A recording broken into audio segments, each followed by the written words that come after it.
गुरुर्ब्रह्मा गुरुर्विष्णू गुरुर्देवो महेश्वरः गुरुः साक्षात् परब्रह्म तस्मै श्री गुरवे नमः। श्री स्वामी समर्थ महाराज की जय। श्री गुरुदेव दत्त। श्री त्र्यंबकेश्वर महाराज की जय। गंगा गोदावरी माता की जय। सद्गुरु परम पूज्य मोरे दादा की जय। श्री स्वामी समर्थ गुरुमाऊली की जय। श्रीपादांचं ध्यान।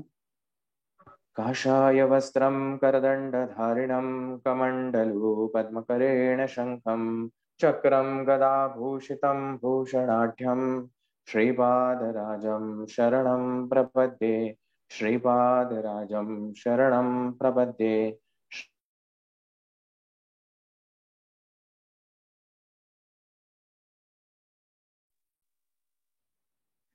वाचताना जर थोडासा अडथळा झाला तर कृपया मला माफ करावं।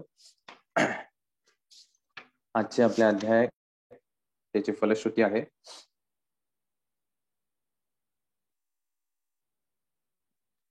आजचा अध्याय क्रमांक 16 फलश्रुती आहे धनाकर्षण शक्ती आणि वृद्धी आणि अध्याय 17 सिद्ध पुरुषांचे आशीर्वाद।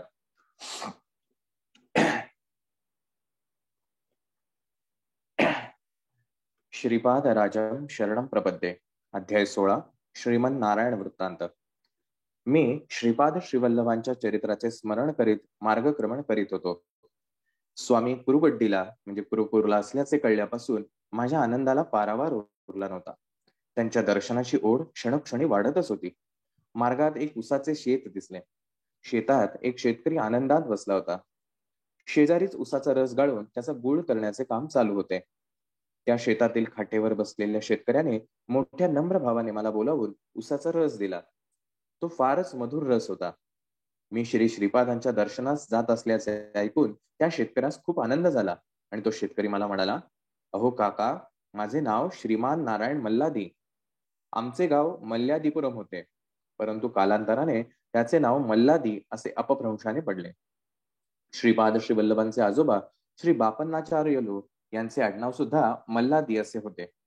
ते ब्राह्मण होते, परंतु आम्ही चौधरी आहोत। त्यांचे आणि आमचे अगदी जवळचे संबंध असताना आम्ही मल्लादीपुरम गाव सोडून पिठिकापुरम गावी आलो। त्यावेळी आमची परिस्थिती फारच बिकट होती। सारी स्थावर जंगम मालमत्ता विकून टाकून अंगावरील एका कपड्याने आम्ही येथे पिठिकापुरमला आलो।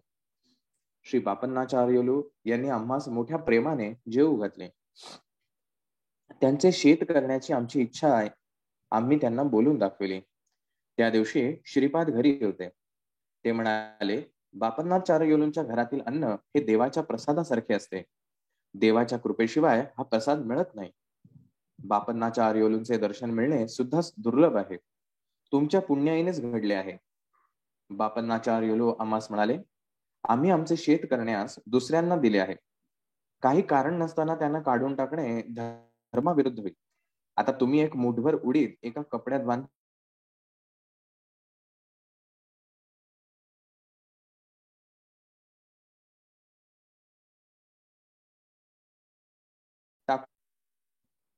परमेश्वर अत्यंत दयाळू आहे। तो खडकात असलेल्या बेडकाला सुद्धा अन्न पुरवतो, तो तुम्हाला अन्न पुरवणार नाही का? तुम्ही आपल्या कार्यात यशस्वी व्हाल। आम्ही जेवण केले व निघताना धोत्राच्या सोग्यात मुठभर कुळीत बांधून घेऊन पश्चिमेकडे तोंड करून निघालो। श्रीपाद वल्लभांच्या कृपेने प्रवासात अन्न पाण्याचा मुळीच त्रास झाला नाही। न मागताच आम्हास जेवण मिळत होते। हे केवढे आश्चर्य! चालत चालत आम्ही आंध्र प्रांत ओलांडून कर्नाटक प्रांतात प्रवेश केला। मार्गात आम्हास अनेक पर्णकुट्या दिसल्या। त्यात राहणारे लोक वृद्धच होते। त्यांच्याजवळ धनसंपत्ती वगैरे काही नव्हती। एका पर्णकुटीत आम्ही प्रवेश केला। तेथे एक वृद्ध जोडपे राहत होते। ते जातीने चौधरी होते। त्यांचा एकुलता एक मुलगा सर्पदंशाने मरण पावला होता। त्या मुलाची पत्नी कृष्णा नदीत स्नान करीत असताना पाण्याच्या प्रवाहात वाहून गेली होती। त्यांना संतान नव्हते। या वृद्ध दंपतीला आता कोणाचाच आधार उरला नव्हता। त्यांचे शरीर मात्र त्यांच्या बरोबर मधुर भाषण करीत त्यांचे शेजारी मात्र त्यांच्या बरोबर मधुर भाषण करीत व वेळोवेळी त्यांना मदत करीत असत। या वृद्ध जोडप्याने आमचे उत्तम आदरातिथ्य केले व घरी ठेवून घेतले। जेव्हा जेव्हा आम्ही पुढे जाण्यासाठी निघत असू त्यावेळी काहीतरी अडचण येईल व आमचे जाणे स्थगित होईल. शेवटी एका शुभ मुहूर्तावर आम्ही निघालो, परंतु त्याच वेळी त्या वृद्ध गृहस्थास उलट्यांचा आणि जुलाबाचा त्रास सुरू झाला. तेव्हा आम्हास राहणे भाग पडले. 1-2 दिवसात त्या गृहस्थास बरे वाटल्यावर आम्ही पुढच्या प्रवासास निघालो. आमच्या तेथील 4-5 दिवसांच्या वास्तव्याने त्या वृद्ध कुटुंबांच्या मनात आमच्याविषयी प्रेमभाव उत्पन्न झाला होता. आम्हाला निरोप देताना त्यांच्या डोळ्यात प्रेमाश्रू दाटून आले व आम्ही सजल नेत्रांनी त्यांचा निरोप घेतला. धोत्राच्या सोग्यात बांधलेल्या कुळीथाला आता वास येऊ लागल्याने आम्ही ते फेकून दिले. आम्ही त्या वृद्ध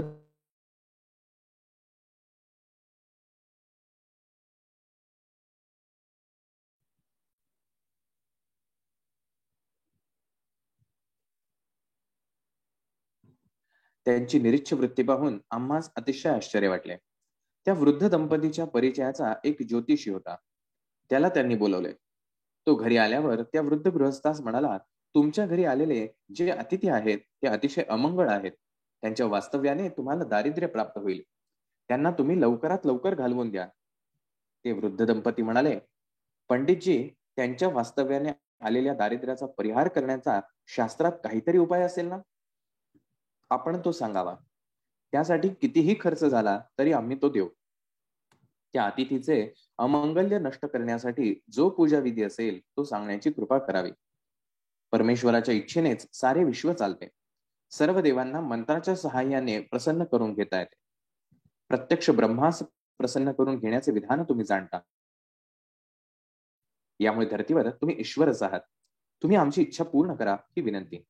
त्या ज्योतिषाला त्या वृद्ध जोडप्याची विनंती मान्य करण्याशिवाय मार्गच नव्हता. तो ज्योतिषी म्हणाला, धान्य उगवण्यासाठी पाण्याची गरज असते. त्यासाठी पर्जन्य यज्ञाची तयारी कर. यज्ञ करणाऱ्या व्यक्तीला देवतुल्य मानतात. प्रत्यक्ष देव सुद्धा यज्ञ करण्याची स्तुती करतात. यज्ञाचे 5 प्रकार आहेत: देवयज्ञ, भूतयज्ञ, मनुष्ययज्ञ, ब्रह्मयज्ञ आणि पितृयज्ञ. श्रीपाद श्रीवल्लभांच्या लीला अत्यंत अद्भुत आश्चर्यकारक होत्या. त्या वृद्ध दाम्पत्याने दिलेल्या द्रव्याच्या साह्याने विद्वान ब्राह्मणांद्वारा सर्व कार्यसिद्धीसाठी यज्ञ केला. या यज्ञामुळे आमच्या जन्मपत्रिकेतील सर्व दोषांचे निर्मूलन झाले. त्या वृद्ध दंपतीच्या पुण्याईने आम्हास परमपवित्र अशा यज्ञाचे दर्शन घडले. या यज्ञातील हविष्य इंद्र आणि इतर देवतांना अर्पण केले होते. प्रत्येक देवाच्या इच्छेनुसार हविष्याचा भाग देण्यात आला होता. त्या प्रत्येक देवतेने तोंड भरून आशीर्वाद दिले होते. गाय, वेद, ब्राह्मण, पतिव्रता स्त्रिया, सत्यप्रिय आणि दानशूर लोकांमुळे पृथ्वीचे सृजन कार्य चालते. शेती करण्यास ज्याप्रमाणे बैलांची नितांत गरज असते तेवढीच गरज इहलोक सिद्धीसाठी यज्ञ यागाची असते आणि तितकीच गरज परलोक सिद्धीसाठी गोमातेची असते. शिवाय गायींमुळे आपणास दूध, दही, तूप, लोणी इत्यादी खाण्याचे पदार्थ तर मिळतातच. भूमातेचे 7 गुण. सर्व धर्मांची तत्वे वेदांवरच आधारलेली आहे. धरणी मातेला सुद्धा वेदांचाच आधार आहे. ब्राह्मण लोक आपल्या यजमानाद्वारा यज्ञ करून समाजास सत्कर्म करण्यास प्रवृत्त करतात. अशा सत्कर्माने भूमाते सामर्थ्य प्राप्त होते. पतिव्रता स्त्रिया आपल्या पातिव्रत्याने धर्माचे रक्षण करतात. पतिव्रता स्त्रियांमुळे धरणी माता समृद्ध होते. सत्य भाषण करणाऱ्या सत्यसंकल्पी लोकांमुळे सुद्धा भूमी आनंदित होते. निर्लोभी लोक आपली लोभी वृत्ती टाकून देऊन समाजात माधुर्य वाटतात, तर दानशूर लोक पुण्य मार्गाने मिळवलेले धन दीन दुबळ्या अभागी लोकांना वाटून इहलोक आणि परलोकी दोन्ही साधून घेतात. या सप्तगुणांनी युक्त असलेल्या लोकांमुळे पृथ्वी सदैव प्रसन्न, सामर्थ्यवान आणि भरपूर अन्न पाणी पुरवणारी होते. बापन्नाचार्युलो यासारख्या महापुरुषांनी आम्हाला निमित्त मात्र करून यज्ञपुरुष श्री श्रीपाद श्रीवल्लभ यांच्या समक्ष आम्हास धन्य केले. श्रीपाद वल्लभांकडून भक्तांचे रक्षण. यज्ञ निर्विघ्नपणे मोठ्या आनंदात संपन्न झाला. ते वृद्ध दंपती आम्हास आपल्या मुलासारखे मान देऊन वागवत होते. ते त्यांच्या भाऊबंधांना आवडले नाही. आम्हाला एक मिरचीचे शेत होते. त्याला 4ही बाजूनी ताडीच्या झाडाचे कुंपण होते. या ताडीच्या झाडाचा रस गौड लोक येऊन काढून घेत असत. एकदा मी शेतात गेलो असताना आमचे भाऊबंद शेतातील मिरच्या तोडून पोत्यात भरून बैलगाडीत ती पोती ठेवून घरी जाण्यास सिद्ध असलेले मी पाहिले. मी एकटाच होतो, परंतु ते 10 लोक होते. याच वेळी एक आश्चर्य घडले. एक अस्वल ताडीच्या झाडावर चढून त्याचा रस पित होते. एवढ्यात त्याचा झोक गेला आणि ते खाली पडले. त्या अस्वलाला जवळ आलेले पाहताच आमचे भाऊबंद घाबरून पळून गेले.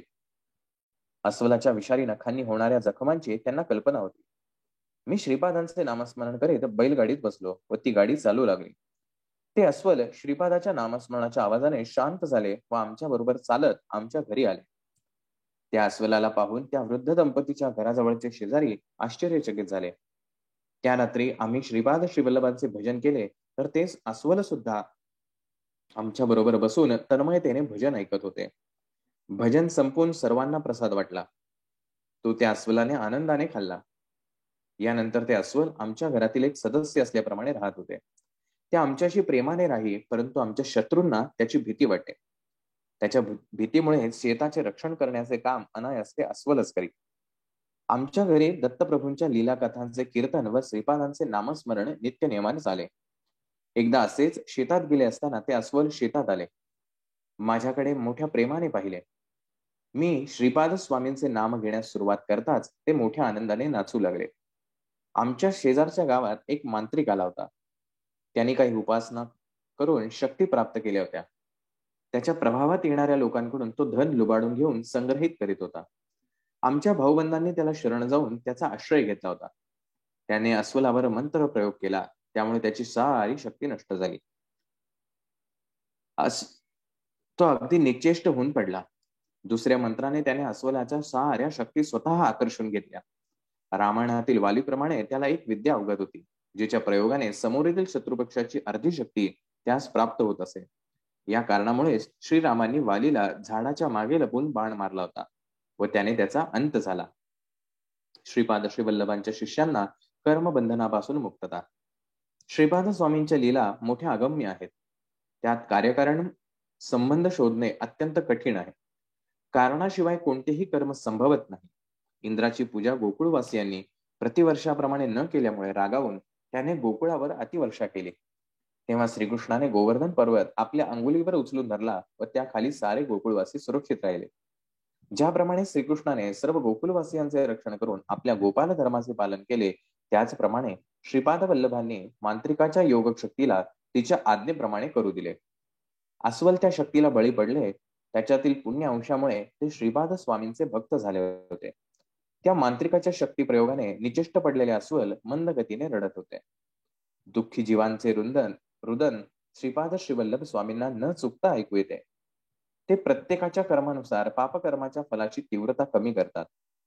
श्रीमन्नारायणाच्या घरी दत्तकथा श्रीपाद श्रीवल्लभ स्वामींचे नामस्मरण, कथा, कीर्तने नित्य नियमाने चालत असे. तेथे येणाऱ्या भक्तात काही भक्त श्रीपादाच्या चरणी अनन्य भावाने शरण जाणारे होते, तर काहींच्या मनातील संदेह अजून दूर झालेला नव्हता. नामसंकीर्तन चालू असताना एक अद्भुत घटना घडली. ते मृतप्राय पडलेले अस्वल श्रीपादांच्या नामघोषाने एकदम चेतना जागृत होऊन आनंद विभोर होऊन नाचू लागले. श्री दत्तात्रयांचे योगक सामर्थ्य सर्वांपेक्षा काही वेगळेच आहे. त्यांच्या करुणेनेच त्या अस्वलाचे रूपांतर एका मनुष्यात झाले व त्या मानव तांत्रिकाचे रूपांतर एका अस्वलात झाले. तेथील लोकांनी त्या अस्वलास दोरीने बांधून अरण्यात सोडून दिले. ते मनुष्यरूपी अस्वल सर्व लोकांना उद्देशून म्हणाले, लोकहो, मी गेल्या जन्मी एक सावकार होतो आणि व्याजावर पैसे देण्याचा व्यवसाय करत होतो. अधिक व्याजाचा दर लावून मी लोकांना छळीत असे. धन न दिल्यास त्यांचे धन लुबाडून घेत असे. अशा दुष्कृत्यामुळे मला अस्वलाचा जन्म घ्यावा लागला. परंतु माझ्या पूर्वपुण्याने या जन्मी मला श्रीपाद श्रीवल्लभांचे दर्शन घडून त्यांचा अनुग्रह प्राप्त झाला. श्रीपाद श्रीवल्लभ श्री दत्तात्रयांचे अवतार आहेत. त्यांच्या अनुग्रहामुळेच माझी अस्वलाच्या योनीतून सुटका होऊन उत्तम असा मानवदेह प्राप्त झाला. त्या मांत्रिकाने अनेक पापकर्मे केली.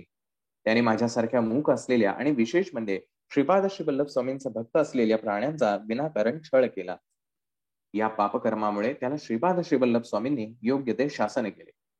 शिष्टांचे रक्षण आणि दुष्टांना शासन असे ब्रीद असलेल्या स्वामींची जो अनन्य भावाने श्रद्धायुक्त अंतःकरणाने सेवा करतात, त्यांच्यावर श्री स्वामींचे कृपाछत्र सदैव असते. देव आणि भक्तांची निंदा करणाऱ्या आणि परधनावर आसक्ती ठेवणाऱ्या लोकांना ते योग्य ते शासन करण्यास चुकत नाहीत. आपल्या पापकर्मावर पश्चाताप होऊन व योग्य ती शिक्षा भोगल्यानंतर काही दुष्ट लोक स्वामींचे भक्त झाल्याची उदाहरणे आहेत. तो मनुष्यरूपी अस्वल पुढे म्हणाला, मी श्री स्वामींच्या नामस्मरण पारायणाने सद्गतीस प्राप्त झालो. मला मानवी देह मिळालेला पाहून सर्व भक्तगणांना अत्यंत आश्चर्य वाटले व आनंदही झाला. ते श्री स्वामींचा मोठ्याने जय जयकार करू लागले. ते नामसंकीर्तन चालू असताना एक अद्भुत घटना घडली. अकस्मातपणे 3 नाग तेथे आले आणि त्या नामसंकीर्तनात तन्मयतेने डोलू लागले. याच वेळी त्या मनुष्यरूपी अस्वलाचे प्राण पंचतत्वात विलीन झाले. तेथे आलेल्या नागांनी त्या मृतदेहास 3 प्रदक्षिणा घातल्या व निघून गेले. ते नाग कुठून आले होते, कशासाठी आले याचा कोणालाच अर्थबोध झाला नाही. त्या मनुष्य रूपातील अस्वलावर सर्व लोक शास्त्रोक्त पद्धतीने दाह संस्कार करण्यात आले. आम्हास श्रीपाद श्रीवल्लभांच्या नामस्मरणाचेच सतत ध्यान होते व त्यांच्याच जीवनाला आधार होता.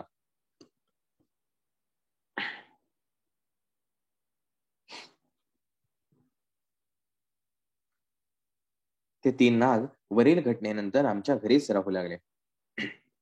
त्यांची आम्हाला व दुसऱ्या दत्तभक्तांना भीती वाटत नसे, परंतु दुसऱ्या लोकांना मात्र त्यांची भीती वाटे व ते आमच्या घरी येत नसत. श्रीपाद श्रीवल्लभांचे नामस्मरण भजन सुरू करताच ते नाग तन्मयतेने डोलू लागत. त्या वृद्ध दंपतीच्या घराजवळील काही जमीन त्यांच्या भाऊबंधांनी अन्यायाने लुबाडली होती. त्या जागेस पंचांनी विवादग्रस्त अशी घोषित केली होती, परंतु ज्या जमिनीवर भाजीपाला लावण्याची परवानगी मिळाली होती, आमच्या भाऊबंधांनी गावातील प्रतिष्ठित लोकांना धनाचे प्रलोभन दाखवून आपलेसे करून घेतले होते. त्यामुळे त्या विवादित भूमीचा निर्णय सारखा पुढे ढकलला जात होता. या विवादास्पद जागी एक नागाचे वारुळ होते. नागपंचमीला लोक त्या वारुळात दूध आणून घालीत. दूध घालणारे भाविक जन नागदेवता नागदेवता आमची संकटे दूर कर अशी नम्र प्रार्थना करीत असत. दूध घालणाऱ्या काही लोकांना माहित होते की त्या वारुळात एकही नाग नाही. एकदा नागपंचमीच्या वेळी आम्ही श्रीपाद श्रीवल्लभांना नैवेद्य दाखवून नागाची प्रार्थना करताच त्या वारुळातून ते 3 नाग बाहेर आले आणि आम्ही ठेवलेले दूध पिऊन परत त्या वारुळात निघून गेले. हे दृश्य पाहिल्यानंतर मात्र त्या वारुळात दूध घालण्यास कोणीही आले नाही. नागपंचमीच्या दिवशी एक मांत्रिक आमच्या गावात आला. त्या मांत्रिकाचे गावातील प्रतिष्ठित लोकांनी बोलावून स्वागत केले. तो मांत्रिक कितीही विषारी सर्प असला तरी त्याला आपल्या मंत्र सामर्थ्याने वश करून घेत असे, अशी त्याची प्रसिद्धी होती. तसेच सर्पदंश झालेल्या कोणत्याही व्यक्तीला आपल्या मंत्रशक्तीने जिवंत करीत असे. त्याच्या तळहातावर गरुडाचे चिन्ह होते. अशी गरुड रेषा असलेल्या व्यक्तीस सर्पवश होतात असे शास्त्रवचन आहे. ही मंत्रविद्या त्यास प्राप्त असल्याने सारे गावकरी त्याच्या पुढे नतमस्तक होत असत. त्या मांत्रिकाने गावातील प्रतिष्ठित व्यक्ती बरोबर येऊन आमच्या घराजवळ असलेल्या वारुळाच्या 4ही बाजूंनी आग लावली.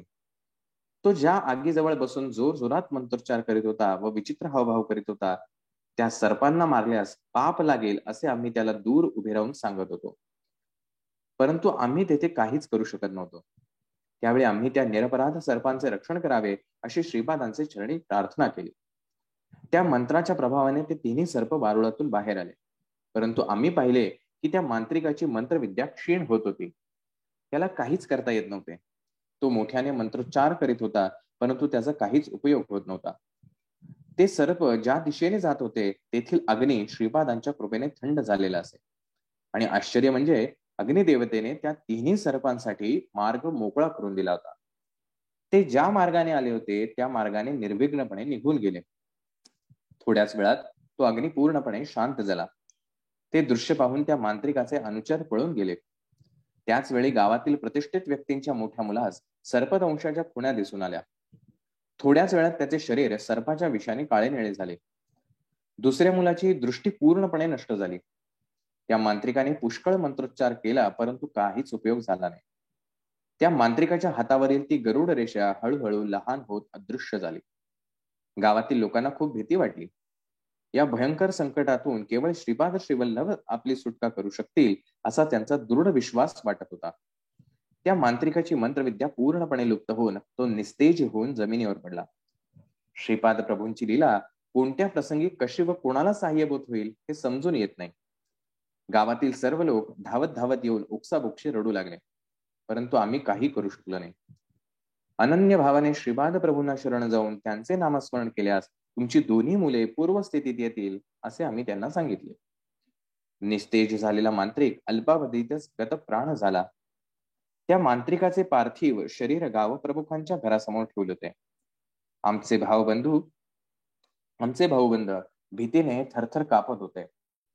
वातावरणात सारीकडे दुःखाची कळा पसरली होती. त्या मांत्रिकाचा मृतदेह स्मशानभूमीत अंत्यविधीसाठी नेला. चितेवर ते शरीर ठेवून अग्निसंस्कारास प्रारंभ करताच एक मोठे आश्चर्य घडले. त्या मांत्रिकाच्या मृतदेहात चैतन्याचा संचार झाला. तो त्याचे अग्नीपासून रक्षण करण्यासाठी आरडाओरडा करू लागला. श्रीपादांच्या कृपेने त्या मांत्रिकातील दुष्ट भाव अग्नीचा स्पर्श होताच जळून खाक झाला आणि एक शुद्धात्मा त्या लाकडामधून बाहेर आला. हे सगळे करण्यामध्ये श्री स्वामींची अगाध लीला दिसून येते. ते सज्जनांचा उद्धार आणि दुर्जनांना योग्य ते शासन करीत असत. तो मांत्रिक चितेवरून उठून त्या गाव प्रमुखांच्या घरी उड्या मारीतच आला. आम्ही सर्वांनी जमून त्या मुख्याच्या घरी दत्त महात्म्य वर्णन करणारे कीर्तन केले. त्यानंतर दत्ता दिगंबरा श्रीपाद वल्लभ दिगंबरा या भजनाने सारा आसमंत भरून टाकला. श्रीपाद प्रभूंच्या स्थूल रूपातील आणि सूक्ष्म रूपातील दिव्य किरण सारे वातावरण अत्यंत शांत आणि पवित्र करत होते. सारी ब्रह्मांडे या दिव्य किरणांनी पवित्र झाली होती. स्वामींच्या सच्चिदानंद अद्वैत स्वरूपात असलेला महाकारण देह महत विश्रांतीत होता. त्यातून निघणारे दिव्य किरण सायुज्य, सालोक्य आणि सामिप्य मुक्ती देणार होते. अवधूत अंशावतार आणि महासिद्धी प्राप्त योग महायोगी सुद्धा या दिव्य किरणांनी पवित्र होत होते. श्रीपादांचे अत्यंत श्रद्धा आणि भक्तियुक्त अंतःकरणाने नामस्मरण केल्यास अगोचर असलेले स्वामी प्रकट होऊन सर्वांना दर्शन देत. लहान बाळास आपल्या आईच्या कुशीत जसे आल्हाददायक आरामदायक वाटते, तसेच श्रीपादांच्या चरणावर नतमस्तक होणाऱ्या भक्तांना वाटत असे. अत्यंत पापी असलेला तो मांत्रिक श्रीपाद वल्लभांच्या नामस्मरणांच्या संकीर्तनात रंगून गेला. त्याला श्रीपाद वल्लभ दिगंबर अवस्थेत असल्यासारखे दिसत होते. त्याला वाटले की आपण केलेल्या पापांचे कर्मफल म्हणून स्वामी तसे दिसत आहेत. कितीतरी सर्पांची त्याने आपल्या मंत्रविद्येने आहुती दिली. अनेक महान संन्यासी व दिगंबर विभूतींना त्याने त्रास दिला होता. या सर्वांचा त्याला पश्चाताप झाला होता. त्याला श्रीपाद प्रभूंच्या दिव्य स्वरूपाची कल्पना आली होती. तो श्रीपादांच्या चरणावर नतमस्तक झाला. जेव्हा त्याच्या मनाचे परिवर्तन झाले तेव्हा त्याचा द्वेषाग्नी शांत झाला. श्रीपाद प्रभूंनी आपले उत्तरीय त्याला पांघरण्यास दिले. ते घेतल्यावर तो मांत्रिक अत्यंत आनंदाने नाचू लागला.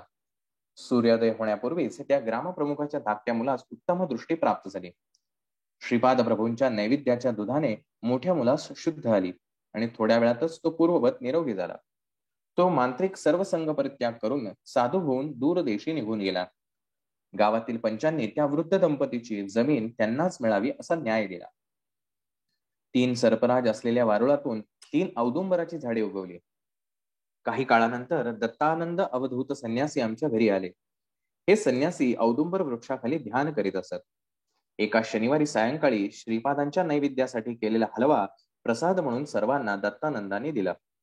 श्रीपाद श्रीवल्लभ लहान असताना त्यांची आई त्यांच्या आजोबांच्या घरात असलेल्या औदुंबराच्या वृक्षाखाली बसून चांदीच्या भांड्यात हलवा देत असे. श्रीपाद श्रीवल्लभ श्री नृसिंह सरस्वती आणि श्री स्वामी समर्थ या 3 नावांचे संकेत रूप असे 3 औदुंबर वृक्ष होत.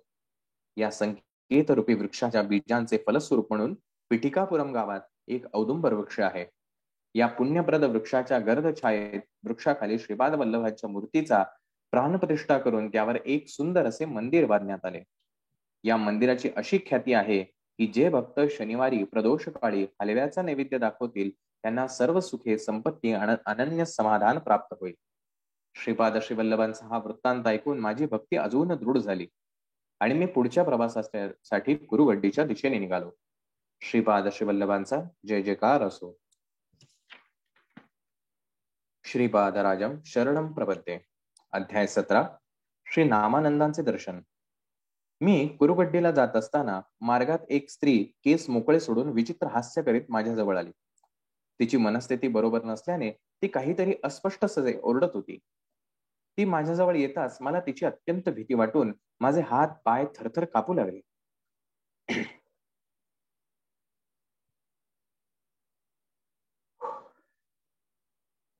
तिच्या मागोमाग हातात काठी घेऊन 2 क्रूर बलिष्ठ पुरुष येत होते. त्या स्त्रीने माझ्या पायावर डोके ठेवून तिचे त्या 2 राकट पुरुषांपासून रक्षण करण्याची विनंती केली. ते दृश्य पाहून माझा चेहरा पांढरा पडला. माझ्यासारख्या घरादारापासून दूर आणि परप्रांतात असलेला ब्राह्मण त्या स्त्रीचे रक्षण कसे करू शकणार होता? त्यावेळी माझ्या तोंडून अचानकपणे उद्गार निघाले, हे माते, तुला घाबरण्याचे मुळीच कारण नाही.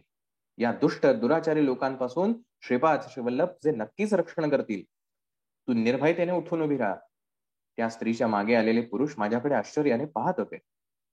त्या दोन बलशाली पुरुषांच्या तुलनेत माझे शरीरयष्टी अगदीच किरकोळ होते. तरी माझे धैर्य आणि दृढतेने उच्चारलेले आश्वासन ऐकून ते आश्चर्यचकित झाले आणि म्हणाले, हे ब्राह्मणा, आम्ही या दुराचारी स्त्रीला मारण्यासाठी आलो आहोत. तू जर मध्ये पडलास तर तुला सुद्धा मारून टाकू. तू चांगल्या बोलाने आमच्या मार्गातून दूर हो. त्या दुष्टांचे हे वक्तव्य ऐकून माझ्यात एका अद्भुत शक्तीचा संचार झाला आणि मी म्हणालो, अरे, ब्राह्मण कुलात जन्म घेऊन निर्लज्जपणे गायींचा वध करून, गोमांस भक्षण करून मदिरापान करणाऱ्या तुमच्यासारख्या दुर्जनांना माझ्या ब्राह्मणांचा आणि या निरपराध स्त्रीचा वध करणे काहीच कठीण नाही. मी पुढे येणाऱ्या सर्व परिस्थितीत सामोरे जाण्यास तयार होतो. मी पुढे त्यांना म्हणालो, तुम्ही या स्त्रीचा वध केल्यास तात्काळ कुष्ठरोगाने त्रस्त व्हाल. सर्व रोगांमध्ये हा अत्यंत भयंकर असा रोग आहे. त्याला तुम्ही स्वतः आपल्या कर्मांनी आमंत्रण देत आहात याची मला कीव येते. मी हे सारे तुमच्या हितासाठी सांगत आहे. माझे हे वक्तव्य ऐकून ते आपले सारे धाडस हरवून अगदी निस्तेज झाले. मी सांगितलेली त्यांच्याबद्दलची विधाने खरी असल्याने माझी भविष्यवाणी नक्कीच खरी होईल असा त्यांना दृढ विश्वास वाटला. त्यांनी आपल्या चुका मान्य केला. ज्योतिषशास्त्राचे काहीच ज्ञान नसलेला मी त्यांच्या दृष्टीने एक विद्वान भविष्यवेत्ता ठरलो. जवळच असलेल्या एका वृक्षाच्या छायेत आम्ही बसतो. मी त्यांना त्यांचा जीवन वृत्तांत सांगण्याची विनंती केली. ते म्हणाले, महाराज, आपण त्रिकालदर्शी आहात. आपणास अज्ञात असे या पृथ्वीवर काय आहे? आपण विचारले म्हणून सांगतो. आम्ही दोघे सख्खे बंधू. आमचा जन्म ब्राह्मण कुलात झाला. परंतु ब्राह्मणत्व आम्ही पूर्णपणे विसरून गेलो आणि भ्रष्ट झालो. गायीचे मांस खाण्यात आम्हास मोठा आनंद वाटे. त्यातच मदिरापानाचे भयंकर व्यसन आम्हास जडले. या सर्व दुर्गुणांचा व्यभिचारी वर्तनाने कहरच झाला. हा सर्व दुराचारामुळे आम्ही दुरात्मा झालो. समोरील टेकडीवर पद्मासन घालून बसलेल्या या स्त्रीस पाहून आमच्या मनात वाईट विचार आले. परंतु तिने स्पष्ट नकार दिल्याने आमचा अभिमान दुखावला व आम्ही रागाने तिच्या मागे निघालो. परंतु आमच्या सुदैवाने आपणासारख्या महान पुरुषाच्या दर्शनाचा लाभ झाला. तेव्हा मी म्हणालो, बाबांनो, काय चांगले काय वाईट याचा निर्णय करणारी सत्सद विवेक बुद्धी देवाने मानवाला दिली आहे. चांगल्या मार्गाने आपण गेल्यास चांगली फळे मिळतील. वाईट मार्गाने गेल्यास वाईट अनुभव येणार यात शंकाच नाही. ही स्त्री सदाचारी असल्याने तिने तुमचे म्हणणे मान्य केले नाही. तुमची दृष्टी दोषपूर्ण असल्याने तुम्हाला ती स्त्री दुराचारिणी वाटली.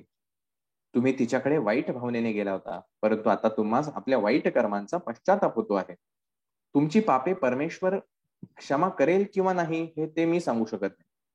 एक शुभ वार्ता मात्र देतो. त्रैलोक्याचे आराध्य दैवत असलेल्या त्रिमूर्ती स्वरूप असणारे श्री दत्तप्रभू सध्या मानव रूपात श्रीपाद श्रीवल्लभ या नावाने कुरुगड्डी या गावी वास्तव्यास आहेत. त्यांचे दिव्य चरण तुमचा उद्धार करतील. त्यांच्या अनेक दिव्य लीला मी ऐकल्या आहेत. ती स्त्री म्हणाली, आपण माझे या दुष्ट पापी लोकांपासून रक्षण केले. आपण मला पित्या समान आहात. मी एक उच्च ब्राह्मण कुलात जन्मले. अगदी लहान वयातच माझा विवाह झाला. माझे दुर्भाग्य असे की माझा पती माझा अतिशय छळ करीत असे. मी मात्र त्याची मनोभावे सेवा करीत असे. तो माझ्यावर नको ते दोषारोपण करीत असे, ज्यामुळे मला अत्यंत मानसिक पीडा होईल. त्याचे आई वडील, मोठी माणसे त्यास समजावण्याचा खूप प्रयत्न करीत, परंतु कोणाचेच तो ऐकत नसे. हे सांगताना तिच्या डोळ्यातून घळ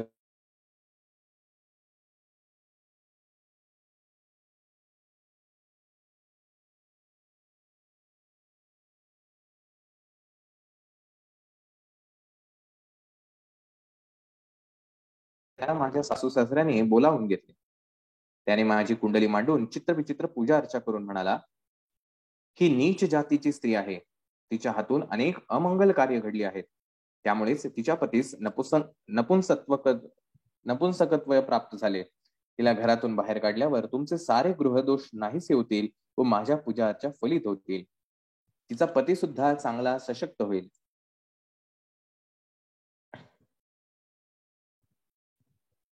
नंतर तुम्ही त्याचा विवाह दुसऱ्या कन्येबरोबर लावून द्या. त्यांना यथाकाली संतती प्राप्त होईल. त्या ज्योतिषाच्या सांगण्यानुसार दृढ विश्वास ठेवून माझ्या सासू सासऱ्यांनी मला घरातून घालवून दिले. त्यांनी केलेल्या छळामुळे मी अत्यंत त्रासून गेले होते. मला काहीच मार्ग नसल्याने मी माहेरी जाण्यास निघाले.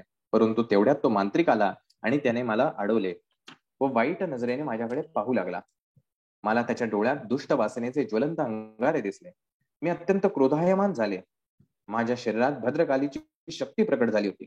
मी जवळच पडलेला एक मोठा दगड उचलला आणि त्या मांत्रिकाच्या शिरावर मारला. त्या भयंकर माराने मांत्रिकाचे डोके फुटून तो तात्काळ मृत्युमुखी पडला.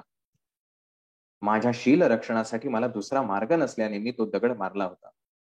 परंतु दुर्दैवाने माझ्या हातून एका ब्राह्मणाची हत्या झाली होती. माझे मन अत्यंत अशांत झाले होते. काय करावे, कोठे जावे, काही कळत नव्हते. मी माहेरी जाण्याचा विचार केला, परंतु तेथे जाण्याने माझ्या समस्यांचे समाधान होणार नव्हते. माझ्या आई वडिलांनी प्रेमाने माझा सांभाळ केला असता, परंतु माझे बंधू, वहिनी, भाऊजई माझ्याशी चांगले वागतील याची काय खात्री नव्हती. मांत्रिकाने मला दिलेला त्रास कोणाला सांगणार होते? मांत्रिकाची केलेली हत्या गावातील सर्व लोकांनी पाहिली होती. अशा बातम्या आगीप्रमाणे चोहीकडे पटकन पसरतात. या आवारातच एक औदुंबराचे झाड होते. हे झाड दत्तप्रभूंना अत्यंत प्रिय असल्याचे मी ऐकले होते. त्या झाडाखाली बसले असताना मला गाढ निद्रा लागली. थोड्या वेळाने जागे होऊन पाहिले तर माझ्या दोन बाजूस दोन नाग माझे रक्षण करीत होते. मी त्या दोन्ही नागांस नमस्कार केला, तेव्हा ते नाग दुसरीकडे निघून गेले. मी दत्त दिगंबर जय गुरुदेव दत्त असे जप करीत होते. दत्तप्रभूंचे नुसते स्मरण केले तरी ते भक्तांच्या मदतीसाठी धावून येतात असे मी ऐकले होते. माझ्या भाग्याने औदुंबराच्या कृपाछायेत असताना मला श्रीपाद प्रभूंचे कृपाछत्र माझ्या शिरावर असल्याची अनुभूती झाली. मी नामस्मरण करीत असताना एक वाटसरू त्या वृक्षाच्या छायेत विश्रांतीसाठी थांबला. मी भयभीत होऊन त्याला विचारले, तू कोण आहेस? तू येथून निघून जा. तू गेला नाहीस तर एक दगड घेऊन मी तुला मारून टाकीन. थोड्या वेळापूर्वीच मी एका मांत्रिकाला मारले होते. तो वाटसरू म्हणाला, माई, मी एक रजक कुलात जन्मलेला रविदास श्री दत्तप्रभूंचा भक्त आहे. मी कुरोपुरात राहत असे. श्री गुरुदत्त श्रीपाद श्रीवल्लभ रूपात भूतलावर अवतरले असून सध्या ते कुरोपूर क्षेत्रात वास्तव्य करीत आहेत. दूर दूर पसरलेल्या दत्त भक्तांना ही वार्ता कळावी म्हणून ते नवीन नवीन लीला करीत असतात. मी सध्या कुरोपूरला जात आहे. तुझी इच्छा असल्यास माझ्या बरोबर ये. कुरोपूर येथून जवळच आहे. मी माझ्या भावाकडे जाऊन तेथून पुढे कुरोपूरला जाईन. तेव्हा मी म्हणाले, तुमच्या बोलण्यावर मी कसा विश्वास ठेवू? तुम्ही सांगत असलेले श्रीपाद श्रीवल्लभ कोण आहेत हा विषय जाणून घेण्याची सुद्धा मला गरज नाही.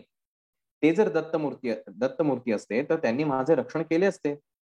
ते स्वतः श्री दत्तगुरु आहेत हे सिद्ध करण्याची जबाबदारी त्यांचीच आहे. मी श्रीपाद प्रभूंचे नामस्मरण करीत नाही, परंतु श्री दत्तात्रयांचे नामस्मरण करते. यावर जे घडेल ते मी पाहीन. तुम्ही तत्काळ येथून निघून जा, नसता मी काहीतरी प्रमाद घडेल. माझे वक्तव्य ऐकल्यावर तो गृहस्थ रोहिदास दत्त दिगंबर श्रीपाद वल्लभांचे नामस्मरण करीत निघून गेला. त्यानंतर एका टेकडीवर श्री पद्मासन घालून ध्यान करीत बसले. त्याच वेळी हे दोन दुष्ट तेथे आले. त्यांची माझ्यावर विषारी नजर पडली आणि ते माझ्या मागे लागले. आपण माझी या दोन कामी दुष्टांपासून रक्षा केली. तेव्हा मी म्हणालो, हे माते, श्रीपाद प्रभूंच्या कृपेने तुझे रक्षण झाले. ते अंतर्यामी असून कालातीत आहेत. या सृष्टीमध्ये विविध कालावधीत घटना घडत असतात. या सर्व घटनांच्या मागे ते स्वतः कारण रूपाने स्थित असतात. या सृष्टीत कारण नसलेले कोणतेच कर्म दिसत नाहीत.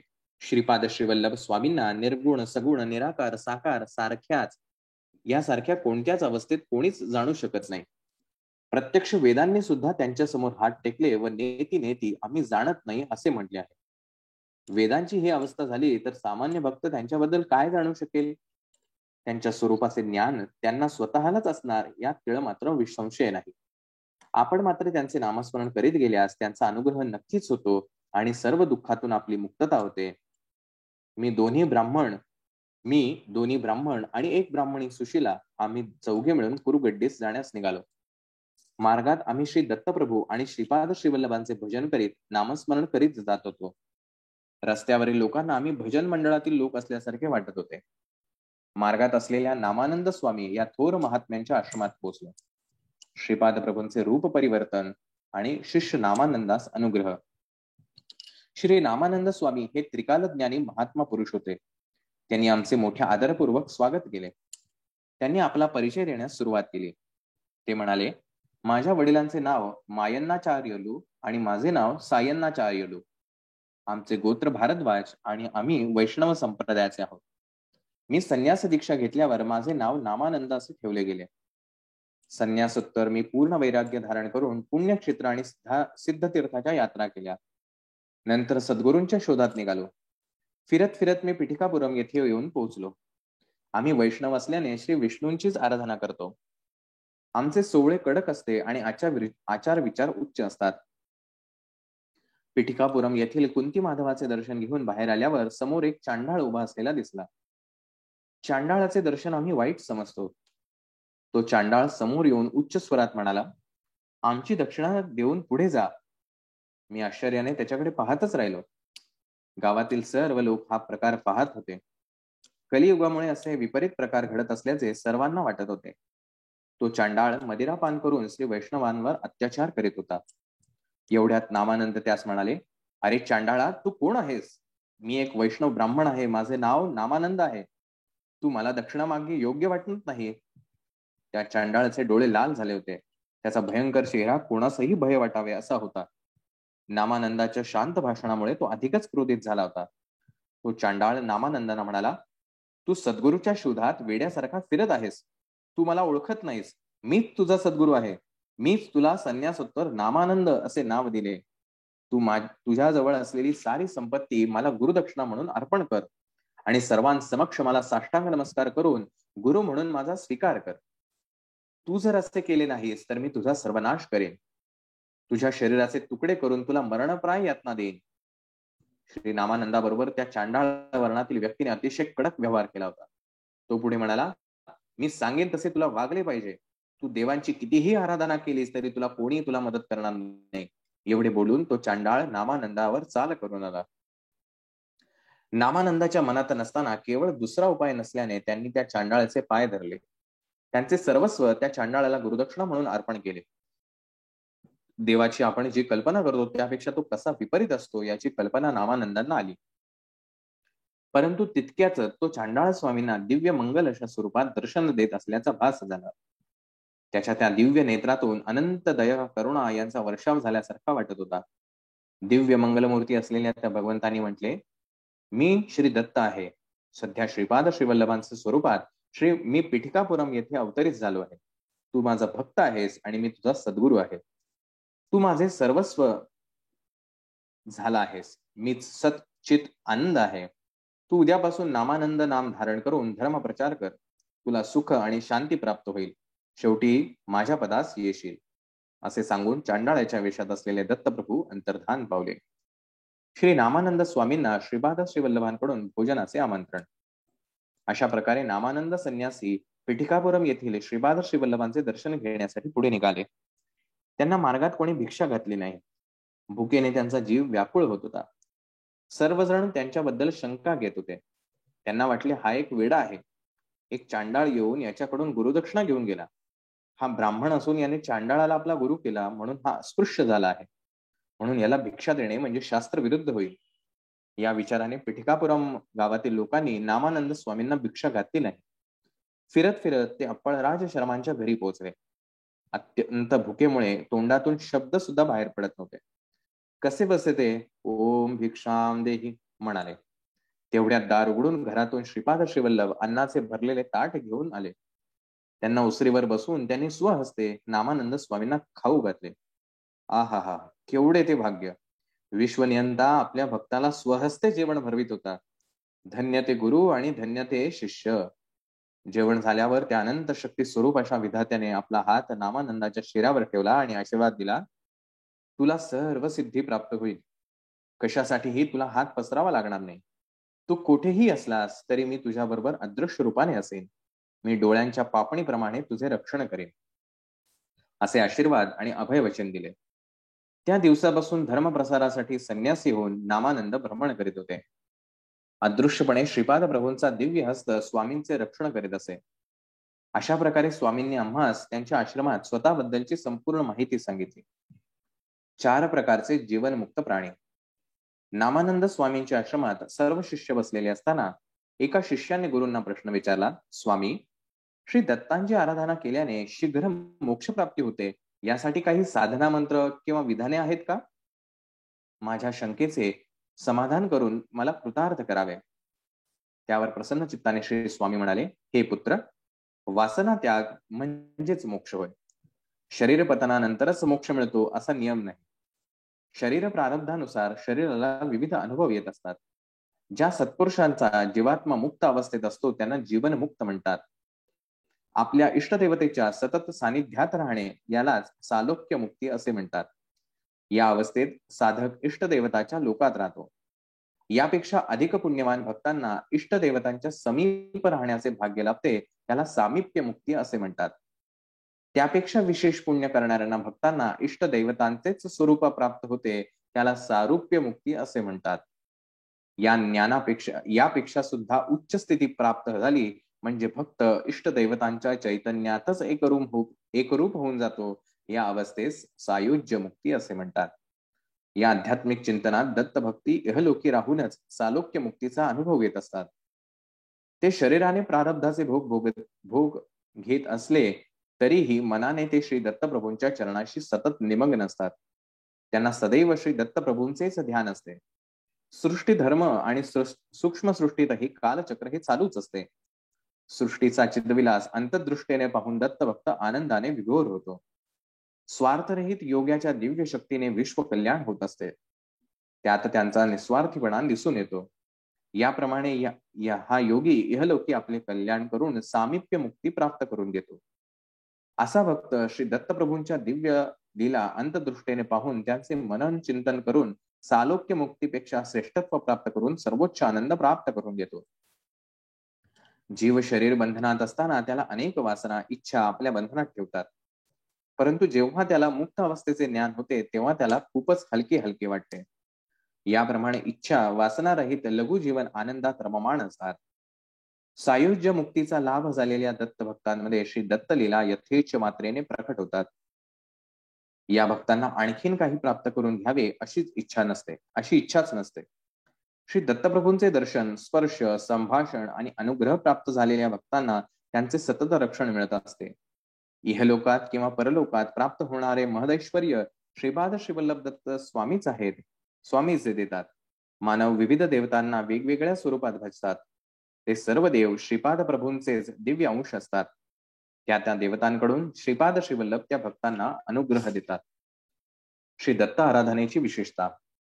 यावर मी म्हणालो, आपण विविध रूपात असलेल्या देवांची पूजा अर्चा करावी का श्रीपाद श्रीवल्लभांची आराधना करावी? देव श्रीपाद श्रीवल्लभांपेक्षा वेगळे आहेत याबद्दल आपण कृपा करून विश्लेषण करून सांगावे. यावर नामानंद म्हणाले, एका मुलीचा विवाह होऊन ती आपल्या सासरी गेली. काही महिन्यानंतर त्या मुलीचे मोठे भाऊ तिला भेटायला आले. मुलीची सासू म्हणाली, तुमची बहीण आमच्या घरी विविध प्रकारच्या चोऱ्या करते. दूध, दही, लोणी, तूप ती चोरून खाते. एखादी चोरी मी सहन केली असती, परंतु इतक्या चोऱ्या? त्या बहिणीचा भाऊ तिला म्हणाला, ताई, तू चोरी करणे सोडून दे. तू केवळ दूधच घेत जा, म्हणजे तुझी सासू रागावणार नाही. दुधात सर्व काही असते. याप्रमाणे एकट्या श्री दत्ताची आराधना केल्यास सर्व काही मिळते. लोक आपल्या आवडीप्रमाणे वेगवेगळ्या देवतांची आराधना करतात. शिवाची पूजा केल्यावर विष्णू प्रसन्न होत नाही, तसेच विष्णूंच्या पूजेने शिव प्रसन्न होत नाही. सगुण आणि साकार देवांची पूजा केल्याने भक्ताच्या कर्माप्रमाणे त्याला फळ मिळते. अनेक जन्मातील केलेल्या पापपुण्याचे फळ क्षीण स्थितीत असेल तर पुण्य महाविशेष मध्ये जमा होते. यावेळी श्री दत्तप्रभूंची भक्ती प्राप्त होते. अशा भक्ताला सर्व सिद्धी प्राप्त होतात. ब्रह्मदेवाने लिहिलेल्या प्रारब्धास कोणीही बदलू शकत नाही, परंतु श्री दत्तप्रभूंच्या भक्तांच्या बाबतीत मात्र श्री दत्त ब्रह्मदेवाला आदेश देऊ शकतात. जीवाच्या शारीरिक, मानसिक, आध्यात्मिक स्थितीला श्री विष्णू कारणीभूत असतात. अपरिपक्व अवस्थेत असताना महायोग शक्तीने जीवात प्रवेश केल्यास शरीर, मन, बुद्धी त्या शक्ती सांभाळू शकत नाहीत आणि अग्निज्वालेचा दाह झाल्यासारखे वाटते. जीवाचे जीवनमान सुरळीत चालण्यासाठी भगवान विष्णू आपणास सहाय्य करतात. ते प्रत्येकाच्या कर्मानुसार. श्रीकृष्ण श्री दत्तप्रभूंचे अभिन्न अंग आहेत. श्रीकृष्णाने गोवर्धन पर्वत अंगुलीवर धारण केला होता, हे सर्वांना ज्ञात आहेच. गोकुळातील साऱ्या गोपी आणि गोप पूर्वजन्मातील महान ऋषी होते. त्यांनी रचलेले महान ग्रंथ पर्वत रूपाने अवतरित झाले होते. या महान ग्रंथाचे विभेदन होऊन त्यातून प्रचंड महायोग शक्ती निघते, तेव्हा जीवास खूपच हलके हलके वाटते. या सूक्ष्म स्थितीत जीवाला महायोगानंद मिळतो.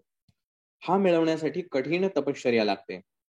श्रीकृष्ण भगवान आपल्या भक्तांचा, आश्रितांचा संपूर्ण भार स्वतः पेलून घेतात. त्यांचे ग्रंथी विभेदन करून त्यांना शक्ती प्रदान करतात. हे आध्यात्मिक रहस्य आहे.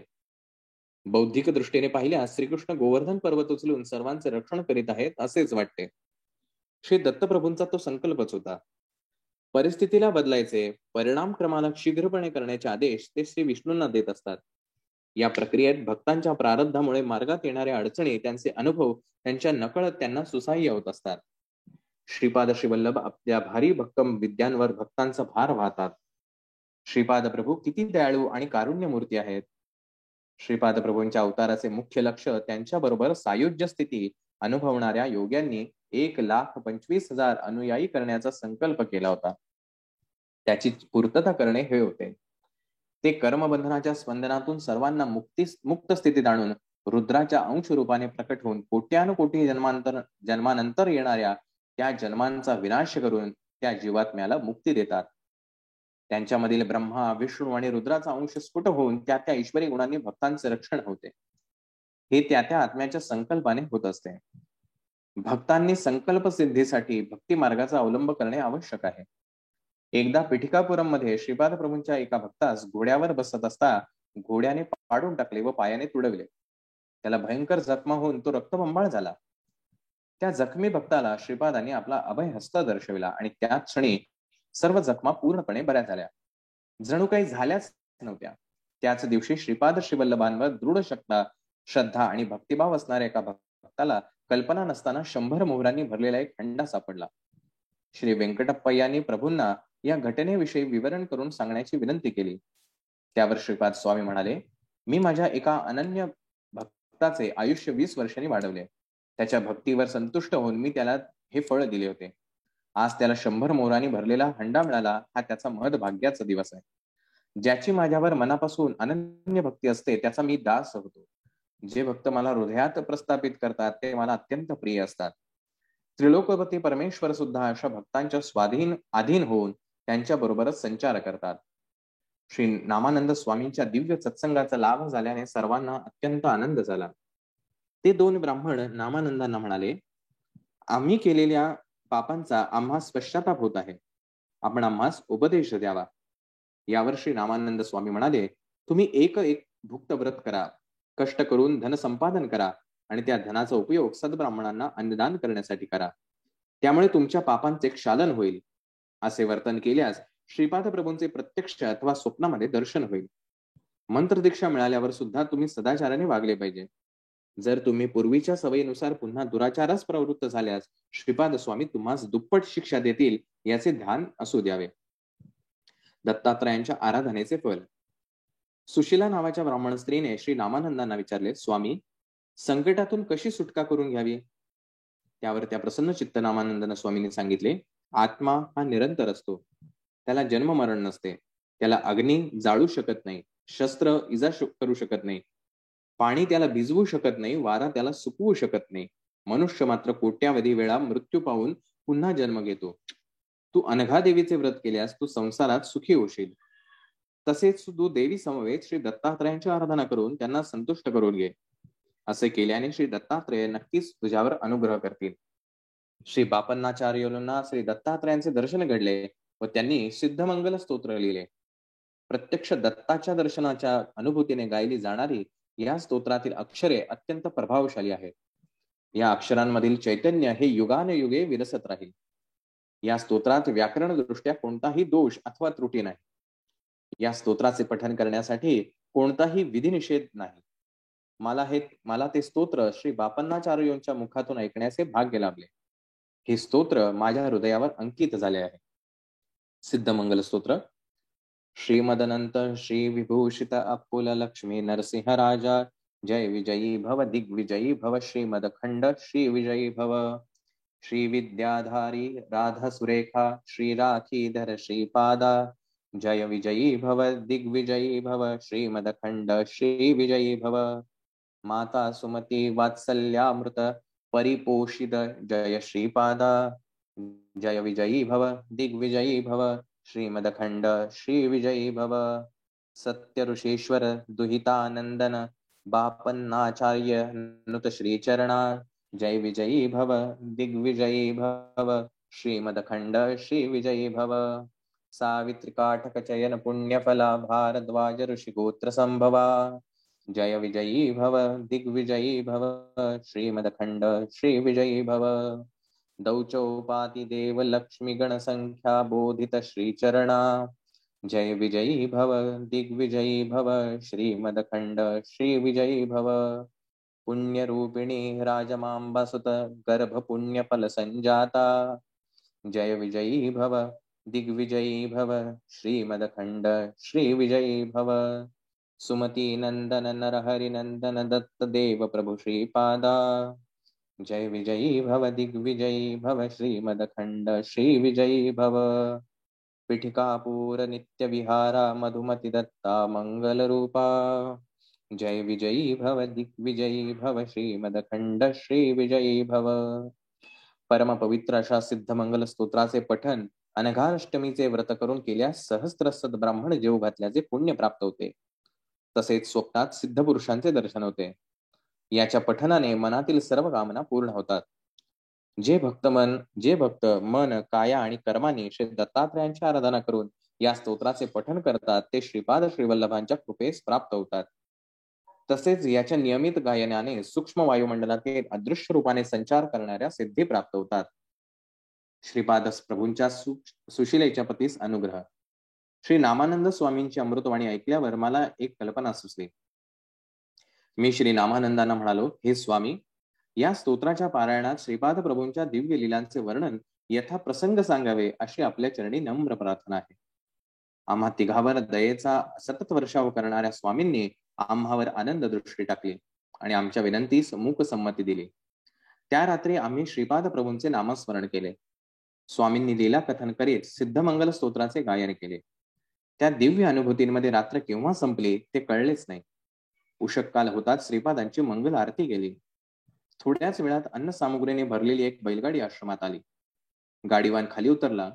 त्याने सारी खाद्य सामुग्री बैलगाडीतून उतरून आश्रमात ठेवली. नंतर तो सुशिलेस उद्देशून म्हणाला, थोड्याच वेळात तुझा पती सासू सासरे तुझ्या दुसऱ्या बैलगाडीतून येतील. त्या गाडीवानाच्या बोलण्यात एक वेगळेच माधुर्य होते.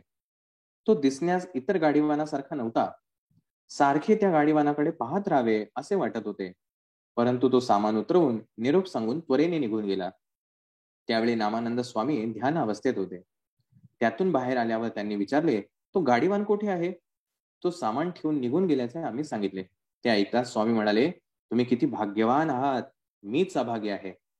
ते पुढे म्हणाले, परम कारुण्य मूर्ती श्रीपाद श्रीवल्लभ आपणासाठी गाडीवानाच्या रूपाने अन्न सामुग्री घेऊन आले. त्यांनी तुम्हाला दर्शन दिले. नंतर सुशिलेकडे वळून म्हणाले, हे सुशिले, तुझे नशीब उदयास आले. तुझ्या पतीचे नपुसंकत्व गेले. तुझे सासू सासरे आणि पती दुसऱ्या बैलगाडीतून येत आहेत. त्रिकाल ज्ञानी नामानंदांनी सांगितल्याप्रमाणे सारे घडून आले. सुशिला आपला पती व सासू सासऱ्यांबरोबर आपल्या घरी गेली. मी आणि त्या दोघा ब्राह्मणांनी श्री स्वामींना कुरुगड्डीस जाण्याची अनुज्ञा मागितली. श्री नामानंद स्वामींचा आशीर्वाद घेऊन आम्ही कुरुगड्डीच्या मार्गाने निघालो. श्रीपाद श्रीवल्लभांचा जय जयकार असो. श्रीपादराजम शरणम प्रपद्ये. अशा प्रकारे 16 आणि 17 हे 2 अध्याय या ठिकाणी पूर्ण झाले. 2 वेगवेगळ्या गोष्टींच्या रूपात आज या अध्यायांमधून आपल्याला महाराजांनी मार्गदर्शन केलेलं आहे. पुन्हा एकदा महाराजांनी सांगितलं की हा श्रीपाद श्रीवल्लभ चरित्रामधील प्रत्येक अक्षर हे सत्य स्वरूप आहे.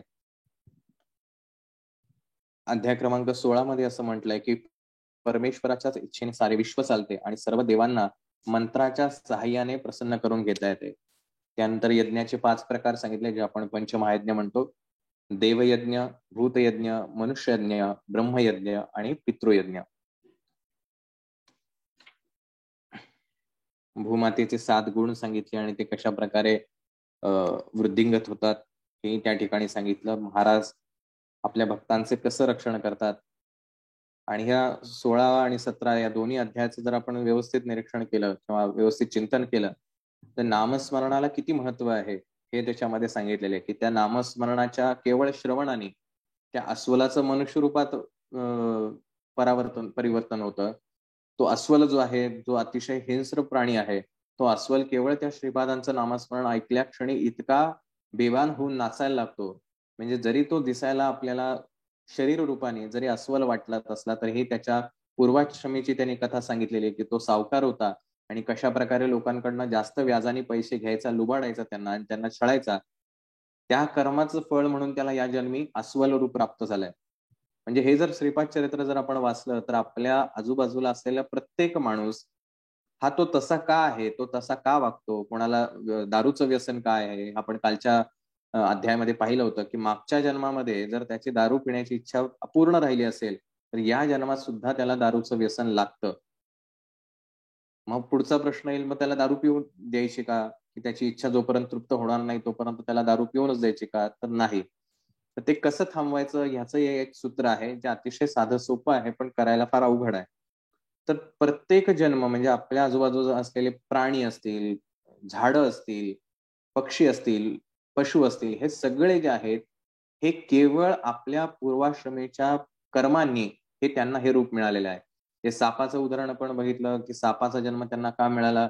मागच्या अध्यायांमध्ये आपण वेगवेगळ्या रूपामध्ये त्यांना का तसा जन्म मिळाला, कोण दरिद्री झालं, कोण दुष्ट झालं, हे सगळे जे गणित आहेत ह्या सगळ्या गोष्टींचा लेखाजोखा या श्रीपाद चरित्रामुळे आपल्याला समजतो. त्यामुळे आपल्या आजूबाजूला असलेला मनुष्येतर जरी प्राणी असेल, झाड असेल, त्या झाडामध्ये सुद्धा आत्मा आहे. त्यामुळे कुठलंही झाड तोडताना बऱ्याच वेळेला आपण फक्त औदुंबर, वड, पिंपळ अशी झाडं तोडताना विचार करतो. पण प्रत्येक झाडामध्ये आत्मा आहे. त्याच्या पूर्वाश्रमीच्या कर्मानुसार आपण गुरुचरित्र सुद्धा वाचलं. त्याच्यातही ज्यावेळेला गुरुचरित्र नाही म्हणजे ते गुरुचरित्रातच गोष्ट आहे की ती 2 झाडं असतात, त्यांना एवढी सारी फळं लगडलेली आहेत, पण कोणीच त्याचं भक्षण करत नाही. मग ते का झाले? मग त्या 2 विहिरी तलाव आहेत. त्या तलावाचं पाणी एवढं सुंदर असून सुद्धा कोणी का पित नाहीत? ती गाय आहे. हे प्रत्येक त्यांच्या जन्मातील जे काही कर्म आहे त्याच्यामुळे त्यांना ते जन्म मिळालेले. त्यामुळे कोणाविषयी द्वेष भावना ठेवणं, मत्सर ठेवणं, राग व्यक्त करणं हे काही उपयोगाचं नाही. कारण या विचारांनी आपला पुढचा येणारा जन्म हा अशा प्रकारचा जन्म घेणार आहे. म्हणजे अजिबात अशी गॅरंटी घेऊन चालू नका की आज आपण महाराजांच्या सेवेत आहोत, सेवेकरी आहोत म्हणजे पुढचा जन्म आपला सेवेकरी म्हणूनच येईल. असं जर तुम्हाला हवं असेल तर या जन्मात खऱ्या अर्थाने मनाने, वाचेने आणि कर्माने तिन्ही रूपाने महाराजांचे सेवेकरी व्हावं लागेल. आपण बघितलं की मागच्या जन्मात तो महाराजांचा भक्त होता, परंतु काही कर्म केल्यामुळे त्याला या जन्मात अस्वलाचा जन्म मिळाला. पण ज्या क्षणी त्याला ते श्रीपादांचं नामस्मरण ऐकायला आलं, त्यावेळेला मागच्या जन्माची स्मृती होऊन तो जरी अस्वल असला, तरी माणसासारखा वागू लागला आणि तो अगदी ते माणसाळलेला जसं आपण म्हणतो एखादा प्राणी, तसं तो अस्वल माणसाळलेला झाला. पण जो श्रीपादांच्या विरुद्ध वागत होता किंवा दत्त संप्रदायाच्या विरुद्ध वागत होता, त्याला मात्र तो अस्वल वाटत होता. त्याची भीती त्या लोकांना वाटत होती. त्यामुळे आपण सेवेकरी आहोत याचा अहंकार न बाळगता आपल्या सेवेमध्ये कशी वाढ करता येईल. सेवे म्हणजे वाढ म्हणजे पारायणांमध्ये वाढ असा भाग नाही. तर आपल्या आचरणांमध्ये, कर्मांमध्ये आपल्याला योग्य प्रकारे वाढ करायची आहे. आणि असे जे कोणी दत्तभक्त आहेत, असे जे कोणी त्या ठिकाणी आपण बघितलं की त्या 3 औदुंबर वृक्ष त्या 3 नागांच्या ठिकाणी जन्माला आले किंवा तिथं त्यांना औदुंबर वृक्ष प्रकट झाले. तर ते 3 वृक्ष म्हणजे श्रीपाद, श्रीवल्लभ, नृसिंह सरस्वती आणि स्वामी समर्थ. हे 3 जे अवतार महाराजांचे होणार होते त्याचं ते प्रतीक आहे. त्यामुळे आज आपण ज्या स्वामींच्या सेवेत आहोत, जी काही आपण केंद्रात येऊन आरती करतो किंवा स्वामी चरित्र वाचतोय, हे म्हणजेच आपण श्रीपाद चरित्रामध्ये आहोत असं समजायला हवं. पण महाराज प्रत्येक घडीला आपल्याला हे सगळं समजावून सांगत आहेत. त्यामुळे नामस्मरणाचं महत्व या कलियुगामध्ये त्याला तोड नाही. सगळे कर्मकांड एका बाजूला आणि नामस्मरण एका बाजूला एवढं त्याचं नाममहात्म्य आहे. आणि म्हणून संपूर्ण भारतभरात जर तुम्ही बघितलं तर प्रत्येक देवाचा नामसंकीर्तन यज्ञ असतो, नामस्मरणाचा यज्ञ असतो, सप्ताह भरतो. अगदी वारकरी संप्रदायात असलेला सप्ताह जर तुम्ही बघितला तर तो पूर्णतः नामस्मरणावर आधारित आहे. तिथं कुठलाही यज्ञयाग नाहीये.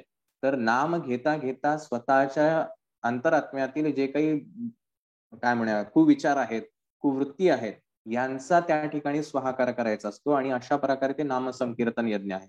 आपण ज्यावेळेला दिंडोरी प्रणित मार्गातून आता 3 मे पासून सप्ताह करणार आहोत, त्याच्यातही नामस्मरणाला अत्यंत महत्व आहे आणि म्हणून अखंड नामजप यज्ञ सप्ताह हे या सप्ताहाचं नाव आहे. त्यामुळे मगाशी आपण म्हटल्याप्रमाणे या नामस्मरणासाठी जरूर नाव नोंदणी करा, जेणेकरून आपल्याला ह्या नामाची अनुभूती येईल.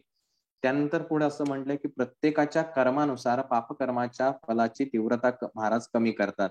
जे काही त्याचं पापकर्म असेल, परंतु महाराजांची सेवा असेल तर ते त्या त्या व्यक्तीनुसार महाराज ठरवतात की ह्याला किती ते भोगायला द्यायचं किंवा नाही द्यायचं. त्यानंतर महाराजांनी असं म्हणलंय की स्वामींची जो अनन्य भावाने श्रद्धायुक्त अंतःकरणाने सेवा करतात त्यांच्यावर श्री स्वामींचे कृपाछत्र सदैव असते. देव आणि भक्तांची निंदा करणाऱ्या आणि परधनावर आसक्ती ठेवणाऱ्या लोकांना ते योग्य ते शासन करण्यास चुकत नाही. त्यामुळे परधन जे आपल्या कमाईचं नाही ते परधन झालं आणि अशा परधनावरती आपला हक्क कधी सांगू नये, ते परधन आपलं होईल यासाठी कुठला प्रयत्न करू नये. असं जर आपण केलं तर महाराज आपल्याला शिक्षा द्यायला अजिबात कमी करत नाहीत. अशा प्रकारे महाराजांच्या अध्यायात महाराजांनी सांगितले की जो कोणी श्रद्धायुक्त अंतःकरणाने भक्ती करतो तो महाराजांना अत्यंत प्रिय आहे आणि श्रीपादांचे अत्यंत श्रद्धा आणि भक्तियुक्त अंतःकरणाने नामस्मरण केल्यास अगोचर असलेले स्वामी प्रकट होऊन सर्वांना दर्शन देतात. त्यामुळे नामस्मरण म्हणजे नुसत्या माळा जपणं नाही, माळा ओढणं नव्हे. अंतरात्म्यापासून आपण काल सांगितलं होतं, अंतरात्मा म्हणजे मन, बुद्धी, चित्त आणि अहंकार इतक्या डीप लेवलवरती जाऊन ज्यावेळेला ते नामस्मरण होतं त्यावेळेला महाराज स्वतः प्रकट होऊन त्या ठिकाणी दर्शन देतात. एवढं त्या नामामध्ये महात्म्य आहे. आणि नामस्मरण करण्याला कुठले नियम नाहीत, कुठली बंधनं नाहीत. कोणीही कधीही कुठेही नामस्मरण करू शकतो. त्यानंतर जेव्हा मनाचं परिवर्तन झालं त्या क्षणी तो जो मांत्रिक होता त्या मांत्रिकाला सद्गती महाराजांनी दिली किंवा त्याला त्याचा आत्मा शुद्ध करून त्याला पुढच्या मार्गाला दिलेलं आहे. त्यामुळे ही मनाचं परिवर्तन अत्यंत महत्वाचं आहे. फार त्याच्यामध्ये खोलात जायला नको आणि उशीर होईल आपल्याला परत. त्यानंतर पुढच्या अध्यायामध्ये त्या स्त्रीची कथा सांगितलेली आहे की ती स्त्री कशी एका ब्राह्मण कुलामध्ये जन्माला येते परंतु तिच्यावर वेगवेगळे दोषारोप होतात. मग ती त्या मांत्रिकाला कशा प्रकारे मारते हे सगळं जेव्हा होतं मग त्याच्यानंतर पुढचा मार्ग मिळून तिला जे ज्ञान होतं किंवा ते नामानंद स्वामी जे आहेत या नामानंद स्वामींच्या रूपाने या अध्यायामध्ये आपल्याला थोडंसं मार्गदर्शन झालेलं आहे की भक्ती म्हणजे काय असते, कर्म काय आहे, कर्म कसं असलं पाहिजे आणि प्रत्येक कर्माचं फळ हे निश्चित मिळतं या पद्धतीनं या अध्यायामध्ये सांगितलेलं आहे. त्यातला काही महत्वाचा भाग असा की श्री दत्तांची आराधना केल्याने शीघ्र मोक्ष प्राप्ती होते आणि यासाठी काही साधना मंत्र वगैरे आहेत का असं ते प्रश्न महाराजांना विचारतात.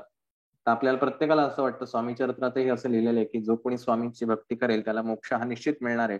पण मोक्ष म्हणजे काय हेच आपल्याला माहित नाही आणि त्यामुळे आपण केवळ मोक्ष मिळेल या भावनेनं जे जे काही करता येईल जे कोणी काही सांगेल त्याच्या मागे धावत पडत असतो. तर मोक्षाची साधी सोपी व्याख्या श्रीपाद चरित्रात सांगितली की वासना त्याग म्हणजे मोक्ष होय. इच्छांचं दमन व्हायला पाहिजे. ज्या काही मनातल्या डिझायर्स आहेत मला हे पाहिजे ते पाहिजे असं पाहिजे तसं पाहिजे या सगळ्या ज्या काही गोष्टी आहेत या इच्छांचं ज्यावेळेला दमन होतं, दमन याचा अर्थ दोन गोष्टी आहेत, एक वैराग्य येतं आणि एक वैफल्य येतं की माझ्या आयुष्यात काहीच चांगलं घडत नाही म्हणून जे फ्रस्ट्रेशन येतं त्याला वैफल्य म्हणतात. आणि अशा वैफल्यातून जी कर्म घडतात त्याच्यानंतर आपले पुढचे अनेक जन्म आपल्याला वाईट जन्म भोगावे लागतात हे निश्चित आहे. आणि वैफल्य ज्या वेळेला मनाला येतं त्यावेळेला त्या मनातून कधीही चैतन्य प्रकट होऊ शकत नाही आणि असं चैतन्य न प्रकट झाल्यामुळे त्याला पुढच्या ह्याही जन्मात ह्या जन्मात तर तो तसंही चिंतन करून करून मरणार आहे पण त्याच्या पुढच्या अनेक जन्मांमध्ये त्याला तो जन्म जो काही कुठल्याही रूपातला मिळेल. कारण माणूस हा एकमेव असा प्राणी आहे की ज्याला तो माणूस आहे हे माहिती आहे. गाईला माहिती नाही ती गाय आहे, कुत्र्याला माहिती नाही तो कुत्रा म्हणून जन्माला आलाय. म्हणून असं म्हटलंय की सगळ्या प्राण्यांमध्ये 4 प्रकारच्या गोष्टी ह्या कॉमन आहेत. त्याला भीती वाटते, त्याला भूक लागते, त्याला मैथून करता येतं आणि निद्रा येते. या 4 गोष्टी कॉमन आहेत, याच्या पलीकडे काही नाही. पण माणसाकडे एक्स्ट्रा दिलेला आहे तो म्हणजे विवेक, बुद्धी, की त्याला माहिती आहे आपण काय करतोय. त्यामुळे मनुष्याचा जन्म हा मिळालेला आहे. हा पुढचा जन्म मनुष्याचाच मिळेल याची गॅरंटी नसल्यामुळे याच जन्मात असं सत्कृत्य करायला हवं, असे सत्कर्म करायला हवेत की जेणेकरून पुढच्या येणाऱ्या जन्मांमध्ये आपल्याला ही बुद्धी कायम असली पाहिजे. पण साधारण गणित सगळ्यांना माहिती आहे की ज्यावेळेला मनुष्य जन्माला यायचा असतो ज्यावेळेला तो आत्मा अनेक गोष्टी शिक्षा भोगून आलेला असतो आणि मग परमेश्वराची कृपा त्याच्यावरती होते.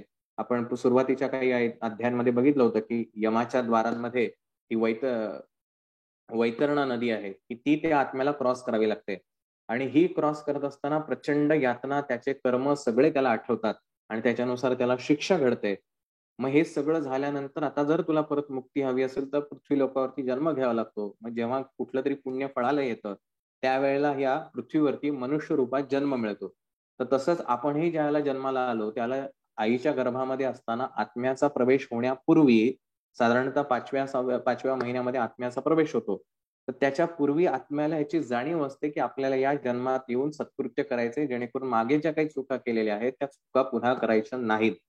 मग तो आत्मा ज्यावेळेला त्या गर्भामध्ये प्रवेश करतो त्यानंतर 5व्या महिन्यापासून 9व्या महिन्यापर्यंत तो सोहम सोहम असा जप करतो की तो म्हणजेच मी आहे. सह अहम, म्हणजे तो आणि मी एकच आहे. तो म्हणजे वेगळा. तो म्हणजे कोण? तर परमेश्वर. की परमेश्वर म्हणजेच मी आहे. हा जप करत राहतो. पण जसंही जन्माला येतं बाळ, त्यावेळेला पहिलं आपण त्याला पृथ्वीवरती आल्यावर रडायला लावतो. डॉक्टर जर तो मुलगा रडला नाही तर सांगता ॲबनॉर्मल आहे. मग आपण ते सीरियस होऊन सगळे गंभीर होऊन जातात बाहेरचे जे त्याचे नातेवाईक आहेत. म्हणून बाळाला पहिलं रडवलं जातं. तर रडण्याचा जो सूर आहे तो म्हणजे कोहम, मी कोण आहे. आणि तो विसरून जातो की मी कोण आहे. आणि मग जसं त्याच्या आजूबाजूचे लोक, आई वडील त्याला सांगायला लागतात, तू असा आहे, तू कसा आहे, मग हे कर. मग त्याला भीती येते, वेगवेगळे गोष्टी त्याला कळतात. मग त्याच रूपामध्ये तो पुढचे सगळं आयुष्य काढायला लागतो. आणि ज्या वेळेला मृत्यू येतो, मृत्यू येताना ही सत्य घडणारी घटना आहे. आपल्याला वाटतं मरण येतं त्यावेळेला काय होतं नेमकं. ज्या वेळेला माणूस मरणार असो, म्हणजे ते जे क्षण आहेत, त्या शेवटच्या क्षणाला त्या आत्म्याला त्याचा संपूर्ण जीवन प्रवास जो आहे तो आठवतो. त्याला ते आठवतं की मी या जन्मात का म्हणून जन्माला आलो होतो, पण ते न करता मी किती किती वाईट कर्म केले हे सगळं त्या क्षणी त्याला आठवतं. आणि हे सगळे जे ते कर्म केलेली आहेत, ही सगळी कर्म विचारांच्या माध्यमातनं, इच्छांच्या माध्यमातनं तो आत्मा स्वतःसोबत घेऊन जातो. त्याला ती जाणीव होते. आणि जर सत्कर्म केली असतील संपूर्ण आयुष्यभरामध्ये तर त्या आत्म्याला तो देह सोडताना अजिबात त्रास होत नाही. म्हणजे आपण असं म्हणतो की ज्या माणसाला अतिशय शांत, म्हणजे नकळत आलेला मृत्यू जो आहे तो सर्वात सुंदर, म्हणजे त्याचे सत्कर्म झालेले असतात. आणि ज्या आत्म्याला देह सोडताना त्रास होतो, वेदना होतात, हॉस्पिटलाइज होतं किंवा खूप साऱ्या वेदना होतात, त्याच्यामुळे कोणाला आणखीन त्याच्या सोबतच्या असणाऱ्या लोकांना त्रास होतो. हा जो त्रास आहे ते त्याच्या वाईट कर्माचं फळ त्याला आठवत राहतं. आणि मग ज्यावेळेला तो देह सोडतो त्यावेळेला हे सगळं कर्म त्याच्यासोबत घेऊन जातो. म्हणजे थोडक्यात असं म्हणा की जे आपलं एक घर सोडून आपण ज्यावेळेला दुसऱ्या घरात शिफ्ट होतो, त्यावेळेला आपण काय करतो, आपल्या घरातलं सगळं सामान दुसऱ्या घरी घेऊन जातो. म्हणजे ज्या वेळेला तो सगळं हे घेऊन जातो, याचाच अर्थ त्याला दुसरा जन्म मिळणार आहे ही त्याला गॅरंटी आहे. ज्यावेळेला तो ते सगळं सोडून जाणार आहे, की ठीक आहे आता मला दुसऱ्या घरी जायचंच नाहीये, शिफ्टच व्हायचं नाही, तर मी कशाला सगळं सामान घेऊन जाऊ? हा ज्यावेळेला त्या आत्म्याला शेवटच्या क्षणामध्ये येणारा विचार असतो, तीच खरी आहे मुक्ती. आणि त्या मुक्तीचे 4 प्रकार जे जिवंतपणे देहाला भोगता येतात, ते म्हणजे सालोक्य मुक्ती, त्यानंतर आहे सारुप्य मुक्ती, सामिप्य मुक्ती आणि सायुज्य मुक्ती. हे 4 मुक्तीचे प्रकार आहेत. त्यातली सर्वात श्रेष्ठ म्हणजे सायुज्य मुक्ती, की जी मी आणि परमेश्वर हा एकच आहे ही जाणीव होणं म्हणजे सायुज्य मुक्ती आहे. हे 4 कॅटेगरीज आहेत जे 4 पद्धतीने मिळवतात. कर्म मार्गाने, म्हणजे जे लोक असं म्हणतात की वर्क इज वर्कशिप, काम हाच देव आहे. मी जे काम करतो, मी कुठल्या देवाला नमस्कार करत नाही, मी कुठल्या मंदिरात जात नाही, मी कुठल्या पूजा अर्चा करत नाही, पण मी जे काम करतो ते प्रामाणिकपणे करतो. त्याला म्हणतात कर्मयोग. तर हा कर्मयोग म्हणजे सगळ्यात पहिली मुक्ती म्हणजे सालोक्य मुक्ती. म्हणजे ते त्यांच्या कामामध्ये देव पाहण्याचा प्रयत्न आहे. देव याचा अर्थ चांगलं सत्कर्म करतात. त्याच्यानंतर ज्या वेळेला त्या माणसाला किंवा त्या देहाला, आत्म्याला जाणीव होते, ज्ञान प्राप्त होतं, त्यावेळेला तो दुसऱ्या स्टेजवर जातो, ज्याला म्हणतात सामिप्य मुक्ती, म्हणजे भक्ती मार्ग. की जो देवाच्या मंदिरात जाईल, देवाच्या पाया पडेल, त्याचं नामस्मरण करेल, त्याची पूजा अर्चा करेल, जे काही त्याला प्राप्त होईल, म्हणजे कुठल्या ना कुठल्या तरी माध्यमातून देवाच्या सानिध्यात राहावं, म्हणजे त्याचा जे काही इष्टदैवत असेल त्या इष्टदेवतेच्या सानिध्यात राहावं असं त्या आत्म्याला जाणीव होते. त्याला म्हणतात सामिप्य मुक्ती म्हणजे भक्ती मार्ग. ज्या वेळेला ह्याच्याही पुढचं ज्ञान त्या आत्म्याला प्राप्त होतं, त्यावेळेला त्याची जी स्टेज येते त्याला म्हणतात सारुप्य मुक्ती म्हणजे ध्यानयोग. की तो जागेवरच बसतो. आता तो म्हणतो की मला देवाच्या मंदिरात जायची गरज नाही, देवाच्या पाया पडायची गरज नाही. मी डोळे बंद केल्यानंतर मी देवाला समोर पाहतो आणि डोळे बंद करून, ज्याला आपण मानस पूजा असं म्हणतो, की माझे डोळे बंद केल्यानंतर माझा देव मला भेटतो, मी त्याची सगळी सेवा करतो, अतिशय प्रेमाने आनंदाने करतो. याला म्हणतात सारुप्य मुक्ती. आणि ह्याच्या पुढची जी स्टेज आहे की ज्या वेळेला त्या आत्म्याला त्याच्या अस्तित्वाची जाणीव होते, की तो म्हणजे कोण आहे, ही ज्यावेळेला जाणीव होते आणि तो म्हणजेच परमेश्वर आहे, ही ज्यावेळेला जाणीव होते, त्याला म्हणतात सायुज्य मुक्ती, की एकरूपता होते, की मी आणि परमेश्वर हा द्वैत भाव निघून जाऊन अद्वैत भाव निर्माण होतो. म्हणजे हनुमानाला एकदा प्रश्न विचारला होता, की तुझं आणि रामाचं नातं काय? तर हनुमानाने असं उत्तर दिलं, जर देहबुद्धीने पाहिलं तर राम म्हणजे माझा देव आहे आणि मी त्याचा भक्त आहे. हनुमानाला सायुज्य मुक्ती आहे. म्हणून हनुमानाचा फोटो जर आपण म्हणजे रामाचा जर कधी फोटो पाहिला तर हनुमान हा त्या रामाच्या चरणाशी आहे, इतका लीन आहे. तर ती सायुज्य मुक्ती असे तर तो म्हणतो की देहाने जर पाहिलं तर राम माझा देव आहे आणि मी त्याचा भक्त आहे. पण आत्मतत्वाने जर पाहिलं की ज्ञानाच्या डोळ्यांनी जर तुम्ही पाहिलं तर राम आणि मी एकच आहे. असं हनुमानाने दिलेलं उत्तर आहे. तर ही ज्या वेळेला आत्म्याला जाणीव होते याला म्हणतात ज्ञान.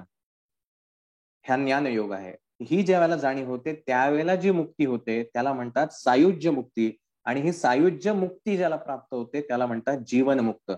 मग अशी मुक्ती प्राप्त झाल्यानंतर त्याचं जे आयुष्य आहे, जे लौकिक अर्थाने जे जीवन चालू आहे, ते इतकं सहज आणि इतकं आनंदित होतं की त्याला कुठल्याही गोष्टींची अपेक्षा राहत नाही. कारण त्या सगळ्या ठिकाणी त्याला परमेश्वर दिसायला लागतो. कोणी त्याला नावं ठेवली तरी त्याला काही फरक पडत नाही. कोणी त्याचं कौतुक केलं तरीही त्याला काही फरक पडत नाही. ही इतकी त्याची आता हे ठरवून केलेलं नाहीये, हे ज्ञानाने होतं. आणि बऱ्याचदा असं होतं की हे ज्ञान असून सुद्धा आपल्या पूर्वजन्मी आपण हे सगळं करून हे ज्ञान असून सुद्धा बऱ्याच वेळेला आपण देहबुद्धीत अडकतो. की जसं एखादा फुगा आहे त्याच्यामध्ये गॅस भरलाय, ज्याची क्षमता आहे की आकाशामध्ये उडायची आहे. परंतु तो त्याचा दोरा जो आहे तो खाली सिलेंडरला बांधून ठेवलेला असतो. जोपर्यंत तो सिलेंडरचा दोरा सुटू शकणार नाही, तोपर्यंत त्या गॅसमध्ये त्या फुग्यामध्ये कितीही क्षमता असली, तरी सुद्धा तो फुगा हवेमध्ये जाऊ शकत नाही. तसंच आपलं होतं. म्हणजे ज्या आत्म्याला ह्याची जाणीव आहे, की त्याचं ज्ञान आहे, परंतु तो स्वतःला या शरीराशी इतकं जखडून घेतो, की सगळं असून सुद्धा त्याला काही मिळवता येत नाही. आणि त्याचा जन्म वाया जातो. म्हणजे तो फुगा काय होणार? कोणीतरी विकत घेणार, त्या दोऱ्यालाच धरून ठेवणार. जोपर्यंत त्या हातामध्ये कोणीतरी धरलेला आहे, तोपर्यंत त्या फुग्याची व्हॅल्यू केवळ एक फुग्यासमान आहे. पण ज्या क्षणी तो कोणीतरी फुगा हातातनं सोडेल, त्या क्षणी तो आभाळात मुक्त असल्याने संचार करू शकतो. आणि हे ज्ञान आहे. ज्यावेळेला हे ज्ञान होतं, ज्यावेळेला ही सायुज्य मुक्ती होते, त्यावेळेला मग परमेश्वर आपल्याला ठायी दिसायला लागतो. ज्याला आपण महाराजांच्या भक्ती कवणं जे आहे त्याच्यामध्ये म्हणलंय की जडी स्थळी काष्टी पाताळी स्वामी मला तुम्हीच दिसता. तर ही म्हणजे सायुज्य मुक्ती आहे. तर ही मिळवण्यासाठी खरं तर आपली धडपड असली पाहिजे. आणि महाराजांनी याच्या ठिकाणी असं म्हटले की ज्या वेळेला ह्या मुक्त अवस्थेचे ज्ञान होते तेव्हा त्या व्यक्तीला किंवा त्या आत्म्याला हलकं हलकं वाटतं. जसं मी आता त्या फुग्याचं उदाहरण सांगितलं की ज्या वेळेला तो उडायला लागतो, दोरा किंवा त्या हात ज्यांनी पकडलेत ते सुटतो, ते शरीराच्या बंधनातून मुक्त होतो. त्या क्षणी तो सगळीकडं एकदम काय म्हणूया आपण आनंदाने विहार करू शकतो. आता ही गोष्ट जिवंतपणे देहाने सुद्धा प्राप्त करता येऊ शकते. तर त्यासाठी हे फार अवघड नाहीये, पण फार सोपंही नाहीये. त्या दृष्टीने आपण प्रयत्न करावे. असं बराच वेळ होतोय. अजून पुढे थोडंसं राहिलंय. थोडक्यात घेतो. त्यानंतर ते प्रश्न विचारलाय की वेगवेगळ्या देवतांची पूजा करावी का फक्त श्रीपाद श्री वल्लभांची आराधना केली तरी चालेल? तर त्याच्यावर असं उत्तर दिलंय की महाराज हेच सगळ्यांचे एकत्र रूप आहेत. त्यामुळे म्हणजे त्या उदाहरण देताना सांगितलं की फक्त दूध घेतलं म्हणजे बाद झालं. दुधामध्ये दूध, दही, तूप, लोणी सगळं आहे. त्याप्रमाणे महाराजांची सेवा केली तरी सगळं प्राप्त होतं. अर्थात ही ज्याची पात्रता आणि लेवल जी आहे त्याच्यानुसार आहे. ज्यावेळेला आपण पहिल्या स्टेजवर आहोत त्यावेळेला आपल्याला सगळ्या देवतांची सेवा करून अधिष्ठान रूपी असलेल्या महाराजांची सेवा करायची. जेव्हा ती लेवल वाढेल त्यावेळेला त्या गोष्टी होतात. आणि हे सगळं करणारे आपले सद्गुरू असतात. ब्रह्मदेवांनी लिहिलेल्या प्रारब्धास कोणी बदलू शकत नाही. परंतु श्री दत्त प्रभूंच्या भक्तांच्या बाबतीत मात्र श्री दत्त ब्रह्मदेवाला आदेश देऊ शकतात. त्यामुळे आपण बऱ्याचदा जे ऐकतो बोलतो की जे काही नशिबाने होणार आहे, जे प्रारब्धाने होणार आहे ते होणारच आहे. मग काय आता सेवा करायची काय?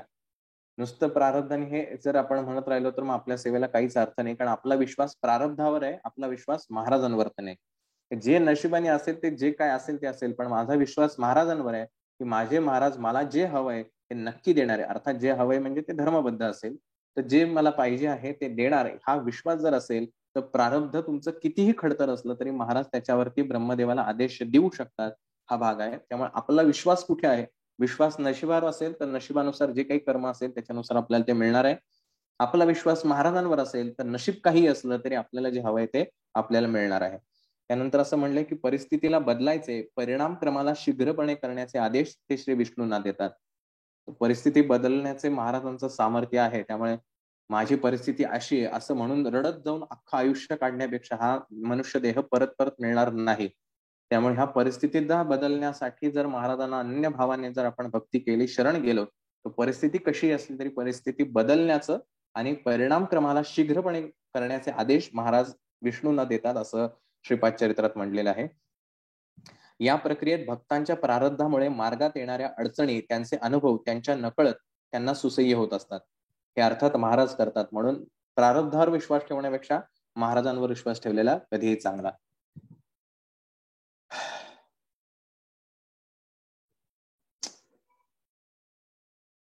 भक्तांनी संकल्प सिद्धीसाठी भक्ती मार्गाचा अवलंब करणे आवश्यक आहे. भक्त याचा अर्थ फार मोठा आहे. सिंपल एवढाच आहे की जो स्वतःचा अहंकार त्याच्या देवामध्ये, जो कोण इष्टदेव आहे त्याच्यामध्ये विलीन करतो, तो भक्त असतो.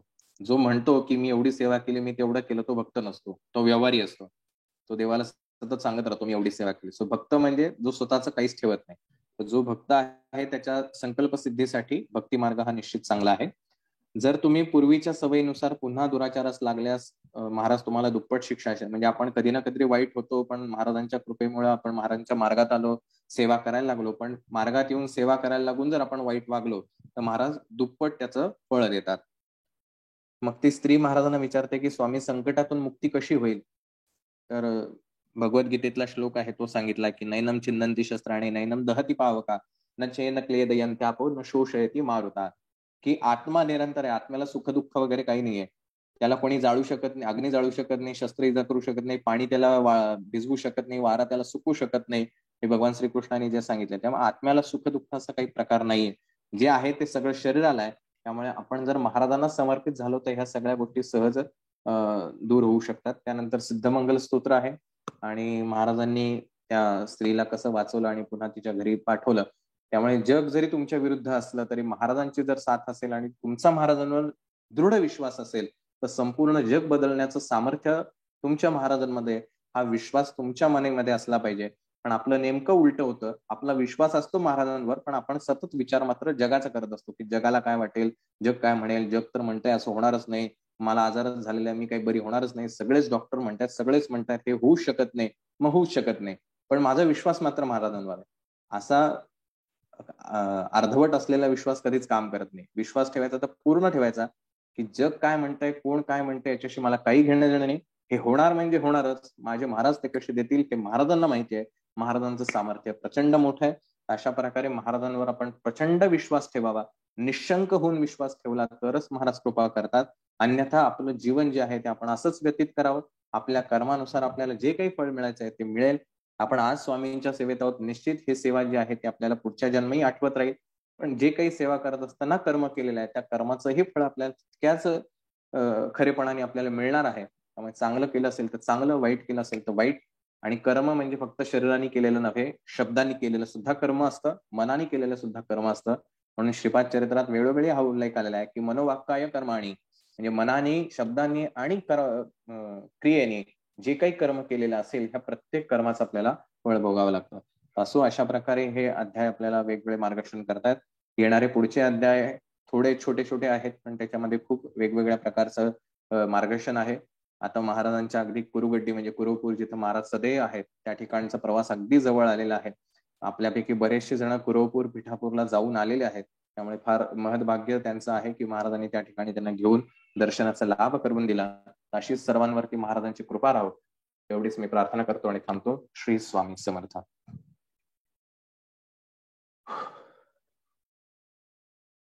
गुरुर्ब्रह्मा गुरुर्विष्णू गुरुर्देवो महेश्वरः गुरु साक्षात् परब्रह्म तस्मै श्री गुरवे नमः. श्रीपादराजं शरणं प्रपद्ये.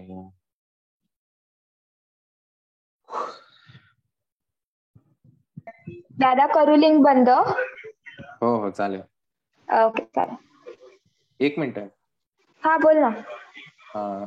एक मेसेज आलाय की सर्व माहित असूनही, एक मिनिट, सर्व माहित असूनही सोडवत नाही तर त्यासाठी काय करावे? सोपी गोष्ट आहे. आपण जर एखाद्या नदीमध्ये प्रवास करत असो आणि नदीला पूर आलाय आणि आता मला कळलंय की मी एकटाच आहे आणि मी काही नदीमधनं क्रॉस होऊ शकत नाही, तर सोपं काम आहे. दोनच गोष्टी. एक, स्वतःवरती विश्वास ठेवून नदीमधनं होडी कशी बाहेर काढता येईल हा विचार करावा. ज्या क्षणी स्वतःलाही जाणीव होईल की माझ्यामधली क्षमता संपली त्या क्षणी कुठल्याही मनातला संशय बाजूला टाकून की आता कसं होईल, माझ्यात तर खरंच क्षमता नाहीये, मग आता कसं बाहेर पडू, हा सगळ्या संशयाला बाहेर टाकून जर आपण संपूर्णपणे त्या शक्तीला समर्पण झालो तर 100% मग नदीतून कुठला तरी हात वरती येईल, कोणतरी अचानक कुठला तरी माणूस त्या ठिकाणी येईल, कुठल्याही रूपाने तुमच्यापर्यंत ती मदत पोहोचेल आणि तुम्ही त्या नदीतून बाहेर पडाल. त्यामुळे पहिली गोष्ट आहे की आपली क्षमता जर असेल तर त्या गोष्टीतनं त्यासाठी खटपट करा. ज्या क्षणी जाणीव होईल की आपली क्षमता नाही, त्या क्षणी फक्त एवढाच विचार ठेवा की मला त्या नदीच्या पलीकडे जायचंय, बास, मला माहिती नाही कसं जायचं. हे परमेश्वरात करुणा करा जे कोण असेल. बघा, माणसाचा स्वभाव कसा आहे, एक छोटंसं उदाहरण देतो याच्यावरनं, की एक जर माणूस आहे आणि तो अशा प्रवाहामध्ये, नदीच्या प्रवाहामध्ये अडकलाय आणि प्रचंड जोरात नदीचा प्रवाह चालू आहे आणि आता त्या माणसाला जेव्हा तो नदीत पडतो, पोहता येत नाही, म्हणजे पोहता येत असेल तर तो पहिले हातपाय मारण्याचा प्रचंड प्रयत्न करतो की काय करू मी, कसं या नदीतनं वाचू. इतकं जीवाच्या आकांक्षेने तो हातपाय मारत राहतो. बऱ्याच वेळ हातपाय मारल्यानंतर शरीर थकतं आणि त्याला कळतं की आता मी काहीच करू शकत नाही. पण अजूनही तो हार मान्य करत नाही, कारण माणसाची बुद्धी ही स्वतःला इतकी जखडून आहे. मग तो पुढचा प्रयत्न करतो, एखादा दगड आहे का जवळपास की त्या दगडाला मी आधार घेऊ शकतो, एखादा लाकडाचा ओंडका मिळेल का, त्याला मी त्याच्यावरती स्वार होऊ शकतो जेणेकरून माझा जीव वाचेल. असं म्हणून तो सगळीकडे शोधायला लागतो, कुठे तो दगड मिळेल का, कुठे लाकूड मिळेल का. पण त्याला कळतं की नाही, मी अशा ठिकाणी अडकलोय की जिथे हे दोन्ही उपलब्ध नाही. तरी सुद्धा त्याची बुद्धी, म्हणजे जो स्वतःवरचा विश्वास आहे की मी हे करू शकतो, मी असं करू शकतो, हे त्याचा स्वतःवरचा विश्वास त्याला आणखीन पुश करत राहतो. मग तो काय करतो, आजूबाजूला कोणी असेल तर त्यासाठी आवाज द्यायला सुरू, वाचवा वाचवा वाचवा, की त्याला अजूनही असं वाटतं की कोणीतरी येईल आणि मला मदत करेल, मी वाचेल. अगदी जीवाच्या आकांताने ओरडतो की कुठून तरी कोणाला तरी आवाज येईल आणि मला तो वाचवेल. पण त्याला थोड्या वेळाने कळतं की आता माझा आवाज सुद्धा इतका क्षीण झालाय की आता माझ्या मुखातनं आवाज सुद्धा बाहेर पडणार नाही आणि कोणी सुद्धा वाचवायला येणार नाही. ही अवस्था झाल्यानंतर त्याला हे कळतं की बास, आता माझं मरण निश्चित आहे. आता एक काय तो परमेश्वर आहे, तोच सगळं काही करू शकेल. आणि असं म्हणून जेव्हा त्याची लॉजिकल बुद्धी, म्हणजे विचार करणारी बुद्धी थकते, त्यावेळेला तो दोन्ही हात परमेश्वराकडे करतो आणि म्हणतो, परमेश्वरा वाचव रे. हे परमेश्वरा वाचव रे असं म्हणताना तो कधीच आता विचार करत नाही, मी जरा पोहून बघतो, मी जरा हातपाय मारून बघतो, बघतो कुठं लाकूड आहे का, नाही विचार करत. कारण त्याला माहिती आहे की आपण हे सगळं करून झालंय आणि आपण ह्याच्यातून वाचू शकणार नाही. आणि हा ज्या वेळेला पूर्ण समर्पण, भक्ती मार्ग मगाशी जो सांगितला, भक्त कोण आहे, जो टोटल सरेंडर होतो, त्या शक्तीवर सगळं सुपून, बस तू करणार म्हणजे करणार, आता मला माहिती नाही, तू वाचवणारच आहेस मला, असं म्हणून ज्या वेळेला ते दोन्ही हात परमेश्वराकडे, आकाशाकडे करतो, त्यावेळेला त्याला कोणतरी माणूस येतो, कोणतरी लाकूड येतं आणि तो जीव वाचतो. जे महाभारतामध्ये सुद्धा उदाहरण आहे की द्रौपदीचं ज्याला वस्त्रहरण होतं, ती रजस्वला असते, म्हणजे तिचा मासिक धर्म चालू असतो, ती नुकतीच 4था दिवस संपून त्याचं स्नान करून बाहेर पडलेली असते. तो दुःशासन तिला केसाला, तिचे केस मोकळे सोडलेले असतात, ते केसाला तसेच धरतो आणि भर सभेत आणतो. तर हा अहंकार जो आहे, त्या द्रौपदीला सुद्धा अहंकार होता, ती तर ज्ञानी होती. त्या द्रौपदीला तो सुद्धा अहंकार होता की अरे, मी ज्या सभेत आहे, ज्या कुरु आणि पंडू देशाच्या किंवा पंडू वंशाच्या सामर्थ्यवान लोकांच्या आहे, भीष्म आहे, नंतर जे कुलगुरू आहेत, हे सगळे त्या ठिकाणी आहेत, तर ते माझं रक्षण करतील. मग ज्यावेळेला तो दुःशासन पहिले आणतो, ती पहिला शारीरिक प्रयत्न करते त्या दुःशासनापासून वाचण्यासाठी. परंतु दुःशासनाच्या ताकदीसमोर तिचा निभाव लागत नाही. तिला तो भरसभेत आणतो. भरसभेत आणल्यानंतर ती प्रत्येकाकडे याचना करते. पहिले स्वतःच्या नवऱ्याकडे, म्हणजे युधिष्ठिर, की अरे तुम्ही वाचवा, तुम्ही तर ज्ञानी आहात, तुम्ही सगळ्यात मोठे आहात, तुमच्या शब्दाखातर तर हे सगळं करतील. युधिष्ठिर मदत करत नाही. अर्जुनाला म्हणते की अरे तुझ्यासारखा धनुर्धर या जगात नाहीये, तू माझी मदत कर. अर्जुनही काही करत नाही. भीमाला विचारणा करते की अरे तुझी तर एवढी शक्ती आहे की एका क्षणात तू सगळ्यांना हे संपवू शकतो, तू तरी माझं रक्षण कर, तू नवरा आहेस माझा. भीमही नाही म्हणतो, नकुल झाला, सहदेव झाला, सगळे संपतात. शेवटी ते भीष्मांकडे येते की भीष्म, तुम्ही तर ह्या सगळ्यातले सगळ्यांचे पितामह आहात, म्हणजे आजोबा आहात. तुम्ही जर आदेश दिला तर ही गोष्ट संपू शकते, थांबवू शकते, पण भीष्म सुद्धा काही करू शकत नाही. धृतराष्ट्राकडे जाते, त्यांना ज्ञान पाजळते की अहो तुम्ही राजे आहात, राजाचा धर्म काय ते, अशा तुमच्या राज्यात तुमच्या समोर हे घडतंय तरी सुद्धा तुम्ही काही करत नाही. धृतराष्ट्र सुद्धा काही करत नाही. असं सगळं फिरून झाल्यानंतर तिला कळतं आणि ज्या वेळेला तो दुःशासन, तिची आता दुर्योधन त्याला सांगतो की हिला पूर्ण नग्न अवस्था कर आणि माझ्या मांडीवर येऊन बसव, इतकी बिभत्सना करायची आहे. आणि ज्या वेळेला तो दुःशासन तिच्या कमरेला हात लावतो आणि ती साडी सोडण्यासाठी तिच्या नेऱ्यांना हात घालतो, त्या क्षणी तिच्यातला अहंकार गळून पडतो. अहंकार म्हणजे काय? तिच्या स्वतःवरती असलेला विश्वास, की मी करू शकते, मी हे सगळं थांबवू शकते, ह्या लोकांना मी जर विनवण्या केलं तर हे सगळं थांबवू शकते. हा जो अहंकार आहे स्वतःवरचा, हा अहंकार त्या क्षणी ती थांबवते आणि त्या क्षणी ती कृष्णाला हाक मारते, कृष्णा बास, आता तूच आहेस, तूच मला ह्यातनं वाचव, आता माझं काही नाही. आणि ती म्हणजे पहिल्यांदा तर तिने निरेला पण हात धरलेला असतो, की नाही नाही मी नाही येऊन देणार म्हणून. पण अर्थात तिची शक्ती किती आहे. आणि ज्या क्षणी ती दोन्ही हात सोडते, की आता काय होईल ते होईल, पण परमेश्वरा तूच धावून ये, आता तुझ्याशिवाय मला कोणी रक्षण करता नाही, हे पूर्ण समर्पण करते. जर परमेश्वर धावून आला नसता तर काय झालं असतं याची आपण कल्पना करू शकतो. पण इतक्या प्रचंड विश्वासाने ती परमेश्वरावरती जाते.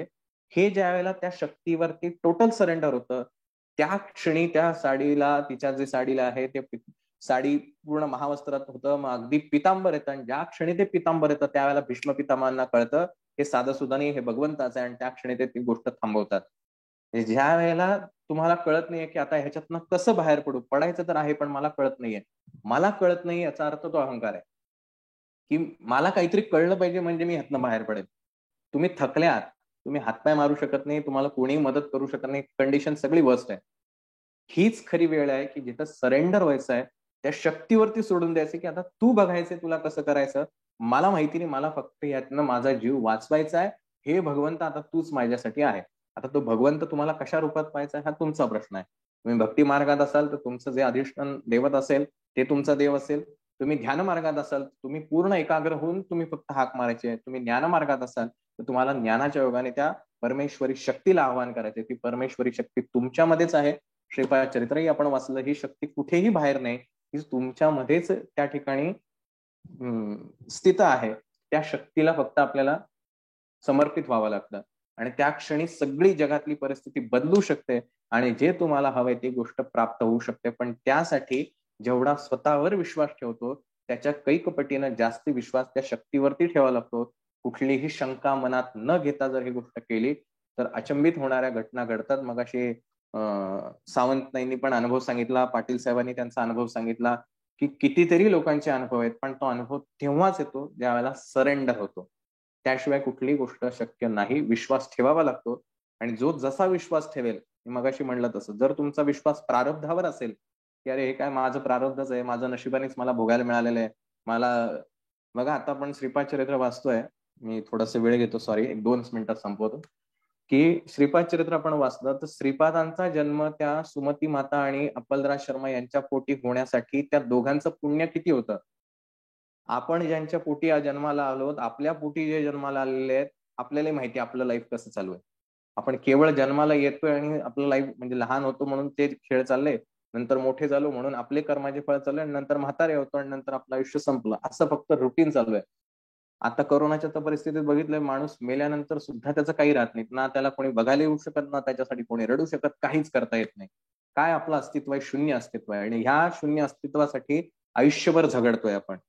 म्हणजे हा जो देह आहे इतका नश्वर आहे, त्याच्यासाठी आयुष्यभर करतोय. तर त्या श्रीपादांसारखा आपल्याला जन्म यावा यासाठी ते 2 ज्ञानी आत्मे एकत्र यावे लागतात, म्हणजे सुमती आणि अप्पलराज शर्मांसारखे. म्हणजे आपल्याला जर श्रीपादांसारखा मुलगा हवा असेल तर त्याला बॅकग्राऊंडला स्टोरी असावी लागते. कुठलीच गोष्ट विदाऊट स्टोरी घडत नाही. तर बॅक हिस्ट्री काहीतरी असली पाहिजे आणि ही बॅक हिस्ट्री जर तुम्हाला जाणीव झाली तर त्या गोष्टी पुढे पुढे येणारे बऱ्याचशा गोष्टी अशा अचंबित करणाऱ्या आहेत की महाराज स्वतः त्या कशा घडवून आणतात ही गोष्ट कळणार आहे. त्यामुळे श्रीपाद चरित्र हे असं आहे की जे ज्ञानाचंही द्वार उघडते, कर्माचंही द्वार उघडते, भक्तीचं मार्ग उघडते आणि ध्यानाचंही मार्ग उघडते. आपल्याला जे पाहिजे ते आपण त्यातनं घेऊ शकतो. त्यामुळे सरेंडर होणं हा सगळ्यात सोपा आणि उपाय आहे.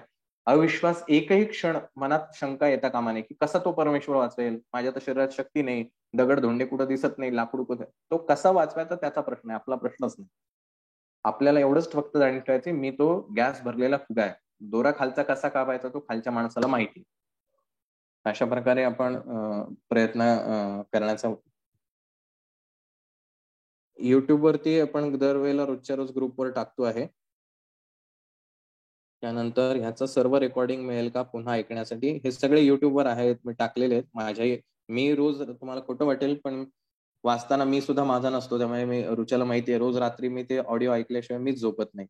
आणि बऱ्याचशा गोष्टी असतात, म्हणजे जसं समुद्रातील माशाला त्याचं दुःख कोणालाच दिसत नाही, त्याचं रडणं कोणाला दिसत नाही, तसं हे वाचन करत असताना माझा काय होतं आणि माझी काय अवस्था होते हे फक्त माझी मलाच माहिती आहे. त्यामुळे ह्या गोष्टी सगळ्या युट्यूबवर अवेलेबल आहेत. ओके, ठीक आहे. Okay, thank you. तब्येतीची काळजी घ्या, विनंती आहे. तब्येतीची काळजी मी मुद्दामून घेत नाही, कारण ह्या शरीराच्याही पलीकडे विचार करतो. त्यामुळे या शरीरासाठी फार काही विचार करत बसायचं नाही. जे काही आहे ते महाराज बघतील. जोपर्यंत जिवंत आहे तोपर्यंत महाराजांचं काम करावं. ज्या क्षणी देह सोडून जाऊ त्या क्षणी आपण महाराजांचे झालेले असू एवढीच प्रार्थना करतो आणि एक ठिकाणी थांबतो. श्री स्वामी समर्थ. रुचा, चालेल, लिंक बंद केली नाही. हो दादा, करते लिंक बंद.